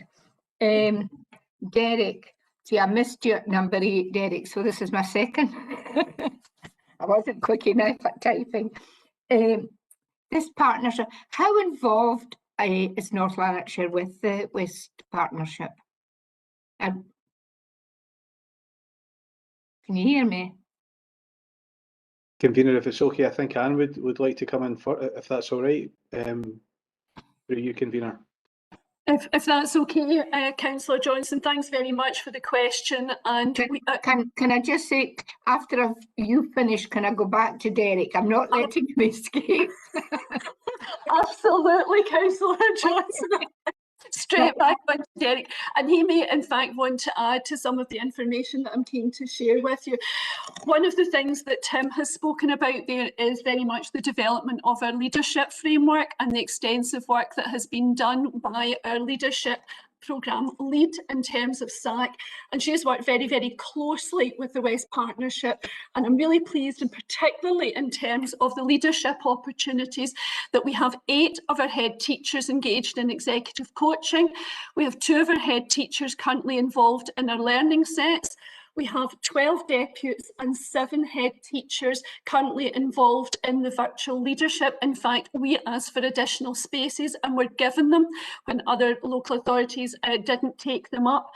We're also involved in the ASN network. Our ASN head teachers are involved in that. I've had extensive reports from our principal psychologist in relation to the engagement that she has with the Psychological Services Network and the really strong work, and Gerard would be able to provide more detail here in relation to their current work around the Empowering Nurture model. We also have our colleagues, and I know Janie can add to this if it's necessary, currently very engaged in the curriculum networks and also supporting the West OS work through digital engagement. So we've got extensive work going on. We're also involved with the Robert Owen Centre and looking at how we are evaluating the impact of our family learning groups. So a lot of work going on, and we're looking to extend this even further next year where we possibly can and where it suits our need to enhance the offers that we already have within North Lanarkshire. I hope that answers your question, Councillor Johnson. Yeah, yes, it does. Thanks very much, Anne. Quite surprised at all that. That's been great. Thank you very much. So can I drop Cathy, that? I'll bring Derek in just now in case he wants to add anything to that. And do you have another question, I think, for Derek? Is that right? Yes, it's all part of the same thing, really. Okay, absolutely.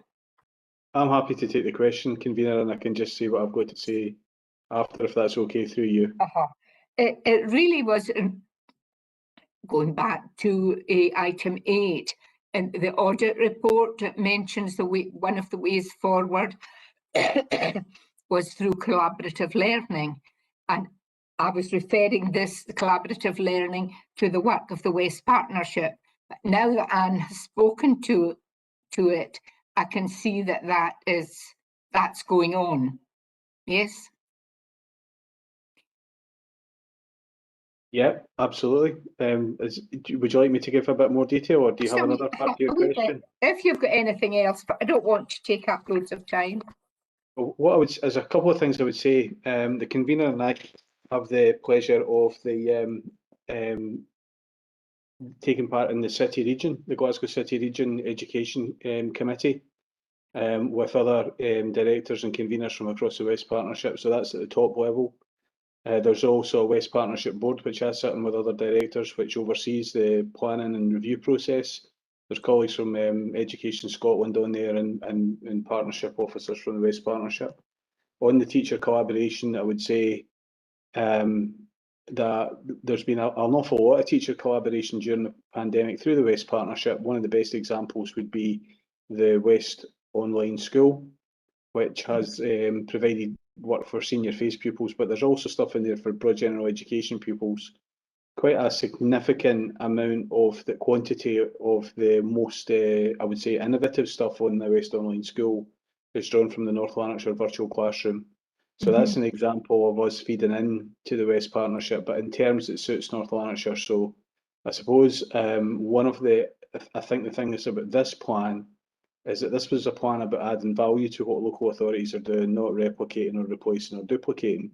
Local authorities play in where it's in the interest of the local authority and they feel as though there's some learning to be had. And overall that strengthens the system. And we're lucky in the West that we've got some strong partners, some larger local authorities, including ourselves, that are able to share. So I'll give you an example.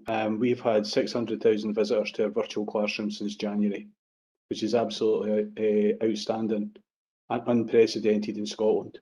The resources on the virtual classroom were built by class teachers in North Lanarkshire, and we should be really proud of that work. It's highly valued by pupils and parents, and indeed whenever we've done surveys of pupils and parents' attitudes to digital learning, it's come out as extremely positive. And it's quite nice to see that work being recognised within the West Online School. So hopefully North Lanarkshire can be helpful to the West Online School as it evolves its model going forward. But I think that's an example of the type of structured collaboration.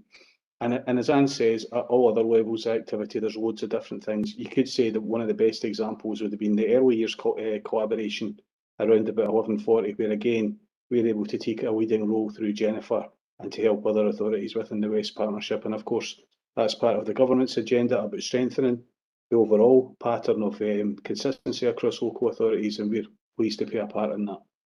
I hope that's okay, Councillor Johnson, through you. Yes, That's great, because I really didn't know very much about it at all, so I feel equipped to talk about it now in a shallow way, but thank you both very much. Okay, thanks very much, Cathy, for your question there. I don't see any other questions. Are we happy to agree the report? Okay, thanks very much, colleagues. Takes us on to our next two reports, which is in relation to the proposed joint campus at Ravenscraig. We'll take items, if it's okay with committee, agenda items 11 and 12 together, and we can ask that any questions are directed upon the conclusion of the officer's comments. So I'll ask Pauline O'Neill, our Education and Families Manager, who's been leading on this consultation, if she can touch on some of the points contained within both agenda items 11 and 12. Okay, thanks for that, Convener, and I will be brief. So item 11 is the statutory consultation outcome report on the proposal to alter the existing denominational catchment area and for a new build denominational school. And item 12 is the same report for the non-denominational catchment area and proposed new non-denominational new build school. Two supporting papers, the final statutory consultation reports and Education Scotland's educational benefits reports for each agenda item are included in agenda packs, and they have been posted on the Council's website for a period of more than 3 years of the consultation process. Due to the pandemic, the consultation period lasted an extended 250 days, and that consultation is now complete. The 3 measures of success set out in sections 5 of both agenda items have been overtaken, and so it remains for committee, or a recommendation rather, is that committee approve the redefining of the existing denominational and non-denominational catchment areas, approve the building of a new denominational and non-denominational primary campus, and note that proposals will continue to be closely monitored and scrutinised throughout proceedings. Thank you. Thanks very much for that, Pauline. I don't see any questions at this point. I do now, a couple of questions. What I would just say before I bring members in on questions, I know members will be aware that there is a planning application that is currently pending, I think, by the Russell Group. I would say to members just to be cautious in terms of any reference to that. There will be a full planning hearing that will take place in relation to that, and it is, you know, there's no reference to that within the report. I would just caution members around that when making any contributions. At this point, I'll open it up to Councillor Wilson, followed by Councillor Mooney. Nathan? Thank you, Convener. I've got a number of questions that cover the plans for the proposed new denominational and non-denominational schools in Ravenscraig, and both the reports are very similar, so completely correct to take them together, Frank. Firstly, the consultation events held at the tail end of last year provided clarification that children wouldn't be forced to move to one of the new schools if settled at their current school at the time when the catchment changes take effect. And I know that this reassurance is stated in 4.1.2 of the report. Just related to this, would officers be able to confirm that when the Ravenscraig schools are built and ready to accept pupils, will the parents of the children whose homes will transfer into the new catchment areas be required to apply for a placement request if it has been determined that remaining at their existing school is the best course of action for the child's education and development? Secondly, 4.1.3 notes that it generally takes a bit of time to move towards a situation where a new school's capacity starts to fill up. And obviously, the previous point about children being able to remain at the existing school is part of this. It was just to seek some clarification that when the new schools in Ravenscraig are ready, is it expected that there will be classes for all year groups from P1 to 7 upon opening, or will it just be a limited number to start off with as the pupil population grows over time? Thirdly, I would also appreciate some more detailed commentary on the nature of the outdoor and sports facilities that will be part of the school's infrastructure. As officers and members will be aware, a lot of really excellent work has taken place across North Lanarkshire over the years, to upgrade outdoor areas at school into much better quality facilities, with the Mug at St Brendan's and Muirhouse and at Brannock High School immediately springing to mind. Those two schools are obviously very well established, and the Ravenscraig schools are new builds. So I was just wondering whether any similar outdoor sports and activity courts at the new schools will be in place for pupils upon opening, or whether they would be expected to follow at a later date. Thanks. Okay, thanks, Nathan. I mean, just a couple of things in relation to your final point there. I know that certainly in previous builds we do a phased approach to these things. Maybe Derek can pick up on that sort of moving forward. You did have a couple of questions here, so I'll bring Derek in, and then Pauline can maybe pick up on some of your other questions. Derek. Thanks, Chair. I'm going to start, and then I'll bring in Charles, if that's okay, just on that last point. So on the placing request things, obviously if a child's in the school, they don't need to make a placing request to stay in the school, right? They're in the school. I think the issue going forward, it's difficult obviously to anticipate what issues will come up going forward, but we would anticipate the usual rules would apply to things like placing requests, and that parental choice is part of the equation in terms of where children go. And we expect and anticipate that there'll be enough capacity for people to be absorbed into the new set of arrangements pretty comfortably, and we plan on that basis. So on the first 2 points, I think I'm relatively comfortable in reassuring you there, Councillor Wilson. And on the sports facilities and what is available, I'll bring in Charles in a second, but the phasing arrangements will depend on where we are at the point when we come to the implementation. There are situations where we've had to, just because of circumstances, phase in certain year groups, but we've also had other, and certainly when we've had new establishments being developed, but we've also had situations in which we're able to bring the whole thing on in the one go, and it will just really depend on the circumstances when we get to that point. And a lot of these issues will be broached within the planning phase. So I'm teeing up Charles here through you, convener, if it's okay, just to bring in my colleague who'll maybe give a bit more reassurance around about the planning, if that's okay, convener. Yep, Charles, over to you. Okay, thanks, convener. I suppose on outdoor sports provision, Councillor Wilson, it's not prescriptive. There is a budget within any given new build project for outdoor sports provision, but what that provision will be is part of the discussion with the school community.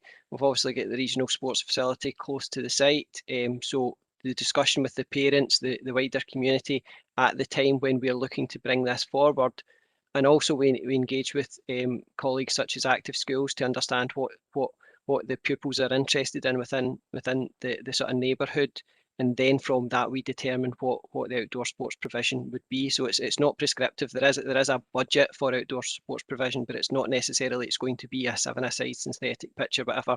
It's to try and look at in the round what other sports facilities are there and what would help complement both the school and the local area to both enhance what's there for the local community, as well as provide daytime sports provision for the pupils. Okay, thank you. Councillor Mooney. Thank you very much, convener. Just a kind of couple of questions regarding the denominational school. So just to follow on from the point that Nathan made earlier on about placing requests, so reassured to know that the pupils transferring across wouldn't need placement requests, but I'm actually interested what happens to their siblings who'll come a couple of years down the line, because it's very possible, you know, that one child goes into primary 4 and then they're expecting another child to move up in 2 years, but they're no longer in that catchment area. So that would involve a placement request, and like Derek's saying, it would be the normal criteria. So there is the risk that one child could be in that school and their other child could be in another school because there's a lack of room within that school within a few short years. And it has happened locally where I stay. Now, obviously, Thorneywood's in a bit of a unique position because we very closely border South Lanarkshire, and several of our pupils in Thorneywood go to schools within South Lanarkshire because that's the way they're zoned. However, where I stay at the moment, that used to be residential. Then it became industrial land, and then it was rezoned as residential again. And when it was rezoned as residential, the school area changed. It was no longer St John's Parish. It was zoned in with another school. However, the parish priests were not made aware of that. And as a result, although we are not allowed to go to St John's, we are zoned with that parish as part of our parish. So I would hope that there's dialogue between the local church and the council with regards to that, because there might be quite a few upset parents who are having to change parish as a result of having to change school. And it brings me on to my final question, which was the zoning for high schools. You know, how's that going to affect zoning for high schools? Because again, if they're having to go to a different, well, not having to go to a different school, but if it's zoned in with a different school, depending on where they stay, how's that going to affect the provision for high school? Are they going to be zoned into a different high school as well? Because again, I can see placement requests increasing depending on where they're zoned for that as well. Thank you. I'll bring Derek and maybe Gerard in on aspects of that, Nora. I mean, what I would say, it's difficult for the officers to predict future house building and areas of brown. I know you mentioned brownfield sites and things like that. It's difficult for officers to predict that. What I would say is that we don't build schools that are too small. We have learned lessons over every school that we build. There are definitely challenges, I've got to say, around placement requests and placement request appeals. That's, you know, I've spoken about this at committee before and in other forums. There are certainly challenges with that. But I'll bring Derek in on the other aspect of your question, and Gerard, who can maybe pick up on the discussions that have taken place with the diocese. Okay, so Councillor Mooney, I'm going to start, if it's okay, Councillor McNally, and then I will, through you, ask my colleague Gerard McLaughlin to talk a bit about their conversations with the diocese, and then I'll ask again through you, my colleague Charles McCabe, to talk a bit about the capacity within the building and within the area, within the schools in the area.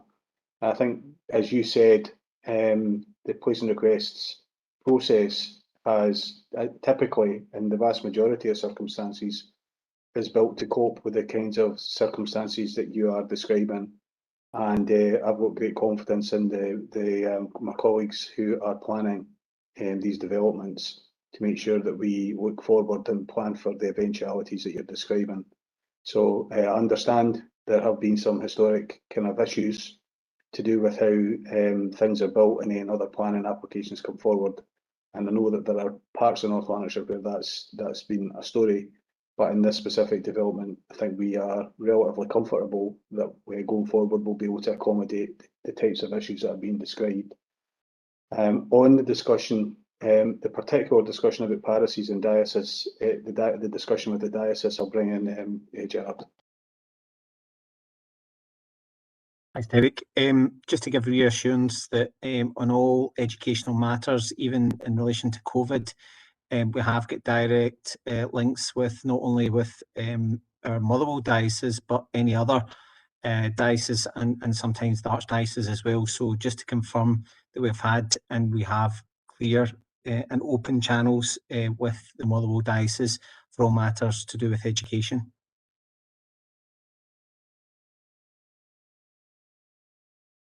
Charles, do you want to add anything?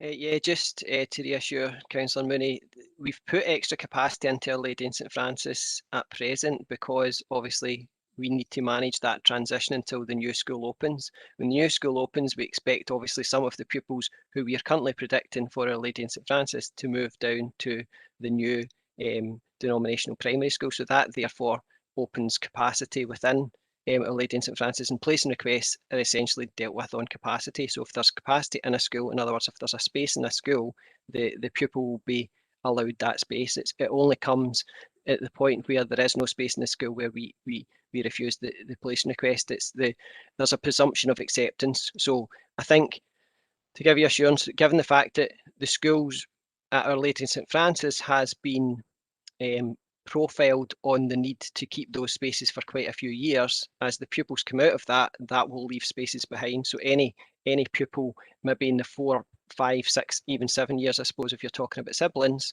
there should be capacity within there, and we won't remove that modular unit until such times as we think the school's going to be able to cope without it. So hopefully that gives you some assurance. Okay, thank you. Final comment, Derek? Yeah, it's just to reassure you, but we're not experiencing, perhaps with the exception maybe of DL High School, schools in the area with any overcapacity and any kind of particular restrictions around, you know, entry into school. And I suppose, again, on that secondary piece, whilst obviously as we go ahead and there's further building, there may need to be future looks at things like catchments again. At this stage, what we can say is there is no school that is likely to have a lack of capacity to absorb what we need, and the place and request system would absolutely cope with it, and that would be true for all the schools in the area as far as we understand it at this stage. Okay, thank you. Councillor McGowan. Thanks very much, Frank. I really welcome these new state-of-the-art schools into Ravenscraig, and the young people that are educated them will be very lucky. And I'm not going to mention the Russell development, Frank, you'll be glad to know, although I would like to, but I'm going to mention the road. I just want it noted that I'm extremely worried about a new arterial road from the M74 to the M8 being in such close proximity to these beautiful new schools and the beautiful new park that's about to open. I'm really worried about noise pollution, about fuel pollution and road safety for the children, because it's a huge road that is going to be in close proximity. Now, I note from the report that there's going to be an air quality trailer and a noise impact assessment done. So I hope the results of that will be published and addressed, because it is, I just want it noted that it's something that really concerns me, is the proximity of that huge road near to 2 primary schools. Thanks, Frank. Okay, thanks, Agnes. I mean, obviously Charles has got a fair amount of experience in the process that's followed in relation to these matters when we're building a new school or new schools. Charles, do you maybe want to just touch on some of the points there raised by Councillor McGowan? Yeah, sure. I think ultimately, as Councillor McGowan says, it's the air quality has to be managed, and that's part of the air quality management plan. We within Ravenscraig, we don't own the land. The Ravenscraig Limited are required to give us land as part of the overall development agreement, and they're the ones that kind of instruct which land we get. We'll look to mitigate wherever possible, obviously in whatever land we are given, but that's in conjunction with planning and conjunction with air quality. But I suppose the road, as well as any other development, has to pass those planning measures. So we have to, as the Education Authority who are building a school, have to put faith in the planning system that wouldn't happen unless there was mitigation in place, which helps our development. So that's how we are taking forward the proposal, I suppose, under those sort of parameters. Okay. Thanks, Charles. Bob Burgess. Thanks, convener. Derek, 4.11 on this report, the basic, well, let's say that the wording used within 1 and 2 paragraphs are basically down to one of being open and the other being guarded. Now, I'm a bit worried about that, but basically I'm asking you is, will both these schools be a proper campus? Sorry, I'm not entirely following that. Bob, can you reference the point again? What area of the report you're referencing there? Sorry, 4.11. That's on page 248. It's about the campus for the 2 primary schools.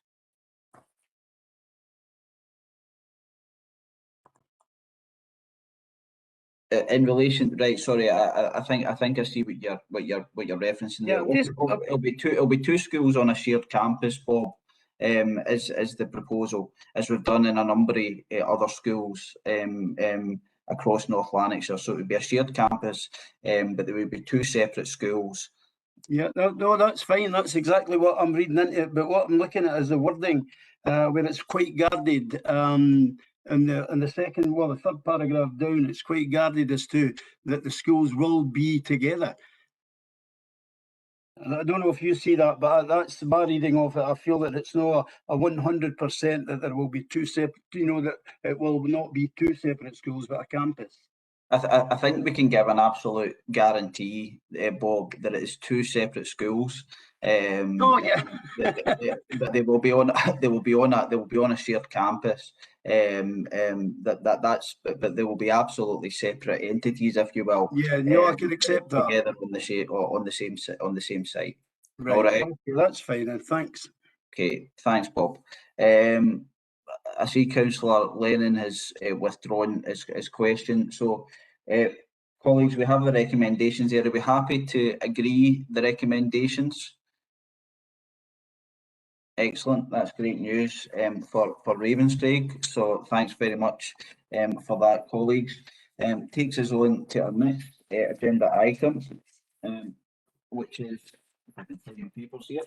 It's agenda item number 13, which is an update on our hub development and delivery programme. We've got Charles McCabe here, who we've just heard from, who will touch on the main points within this report. Charles, over to you. Thanks, Convener. It's obviously a standard report that comes before the Education Committee every 6 months, just giving you an update on the different projects. I suppose the key points from this one is with the new mains hub, it's successfully through planning, and we expect to start on site down in New Mains in the next quarter. Both the Coatbridge and the Chryston hubs are both proposals are being considered by planning just now, and we're hoping for the outcome for both of them round about the end of June. And the final sort of big ticket item is Orbison hub in Bellshill. We've appointed the design team for that particular hub, and we will start stakeholder engagement, so what we refer to as the intelligent brief, within the end of this month. So we'll start engaging with the school community and the wider community at the end of this month. That will take us around 16 weeks to come up with the design for that school, and it kind of comes back to the point that Councillor Wilson was talking about, or we were discussing earlier at Ravenscraig. It's through this process that we'll understand what's important to the community and what they would like to see within the hub, so that we can plan a hub that's really going to work for that local area. Happy to take any questions in any aspects of the report. Okay, thanks very much, Charles. I have questions from Councillor Lennon and then Councillor Barclay. Greg? Chair, thank you very much. In Appendix 2 of the report, it obviously touches on my ward area in relation to the delays that are currently happening in relation to the new build project for Gartcosh Primary School. Chair, I would like to bring it to your attention that has now been 4 years since this school has been approved. It's went to a statutory consultation and it's come back. We now find ourselves 4 years down the line when masses of developments taking place in the local area. So the question I would have to the Education Committee is what's the current capacity measures in place for Gartcosh Primary School, considering the fact that, again, as the population continues to rise in that area, we have a school with a low capacity and we're already bursting at the seams. So I'd be grateful for any information that could be provided, Chair. Okay, thanks very much for that, Greg. I think there's probably a shared frustration across the board about some of the challenges around Gartcosh. I don't think anybody would view it any differently. There have been absolute challenges there. I'll bring Derek in at this point, then Charles may want to add to what Derek's going to say. Derek? Yeah, thanks, Convener. And I think, again, through you, I will bring in Charles if that's all right. Yeah, we understand we're managing a pressure in Gartcosh. We've put in remediating actions. Charles will be able to give you a bit more detail about that. I've obviously walked around the school myself with a teacher. I understand the challenges it creates. Not ideal, but we are managing it, and I think that we're doing this in a number of places and in a number of circumstances where we have schools at that level of capacity. And obviously the Community Investment Fund which was agreed last year, sets a very ambitious project for rebuilding all schools which were built before 1996, and that, you know, and it's always a challenge, isn't it, where you've got existing school facilities and then the population moves, or, you know, planning decisions historically and incrementally over time start to change the profile of your population, and then your estate needs to shift to adjust to that. I think Charles can talk a bit more about the kind of the specifics around what's been done in Gartcosh, and also, you know, I think we can say what we can and can't say at this stage about what might happen going forward. Charles. Thanks, Derek. Yes, Councillor Lennon's quite right. There are pressures on the estate in all aspects round about that local area. We're obviously delivering a new Christ, as we talked about, and we have been looking to bring forward a site down at Gartcosh. I think the main difference between those two areas is that we don't own any land in Gartcosh, and most of the land is already earmarked for housing. Therefore, any land we're buying at residential value. It has to work for both the developer, the people selling the land, and for the council. It's a very, very tight line we're trying to negotiate here, where we can ensure value for money for us, but also ensure something that's attractive to a developer to sell.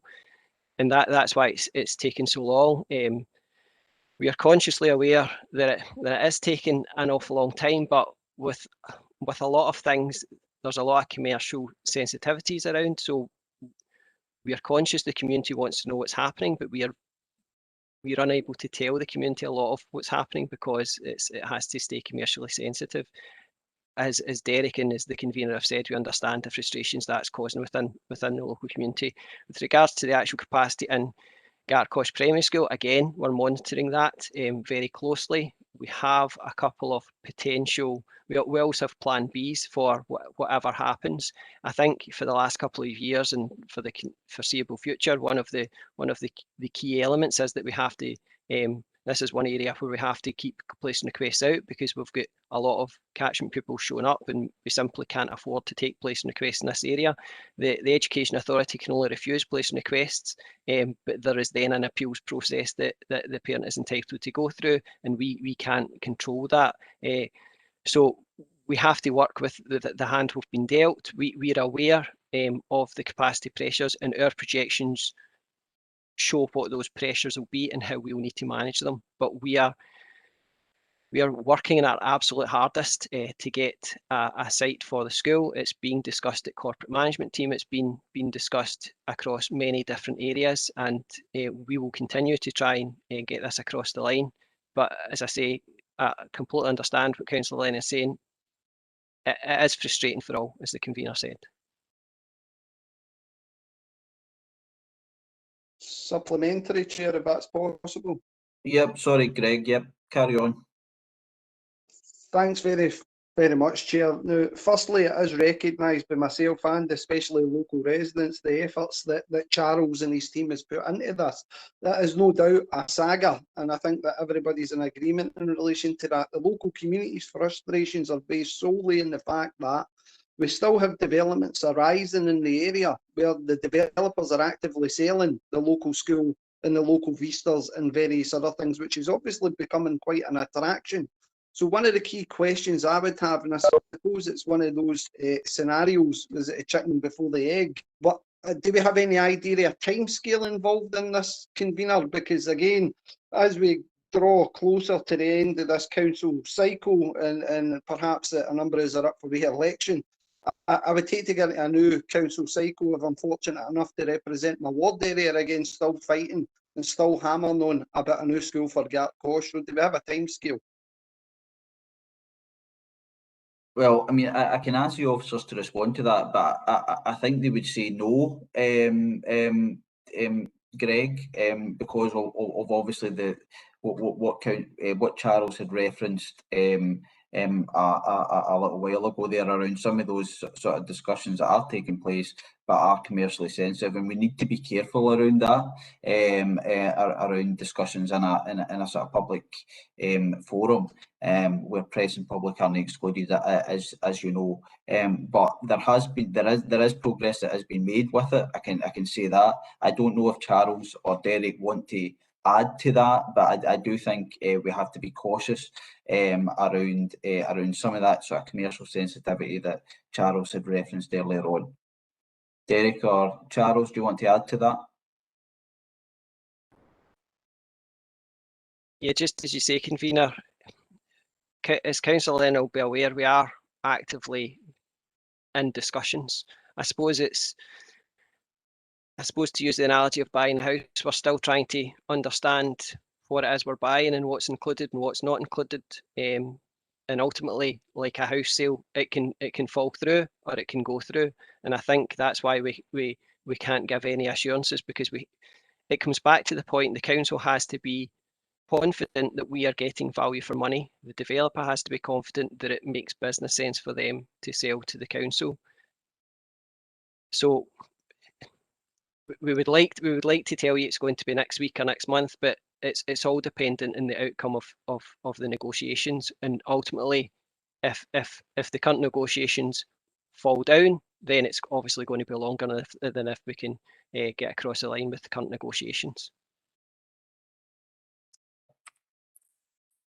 Okay, Greg, I know that's probably not what you want to hear, but I think you do know from your discussions offline with Charles and others that there is progress that has been made with this, and we're hopeful, fingers crossed, that we can see some progress on this fairly quickly, although we can't give a specific timescale on that. Claire Barclay's next in the chat. Thanks, convener. It's Appendix 2, and Charles, you will have no surprise when I mentioned the Avon Hill Community Hub. I fully understand the complexities about this one, and I won't go into detail about that. It's to really, again, to put on record to say thank you for the amount of work that has been done by yourself and the team in order to try to sort something out for this particular site. The community is really, really keen to see this one go forward. And it's just to get your reassurance, although to be fair, I don't really need it because I know that you will, but it's just a reassurance to keep the community and the elected members from this ward involved or advised of kind of what's going on within the parameters that you can do, because I know there's a lot of legal issues that you can't share publicly, but it's just to keep the community abreast so that they know that they're not forgotten, because they are so keen to see this one going ahead and as quickly as is feasibly possible. Absolutely. Charles, can you give that assurance? I'm sure you can. Yes, definitely. I suppose, Councillor Bartley, it's similar and different to the Gartcosh one. We're discussing with Hub Southwest about strategic services just because of the complexities on the site and the possible components. But what we are keen to do is carry out the intelligent brief this year, and that's certainly within our programme.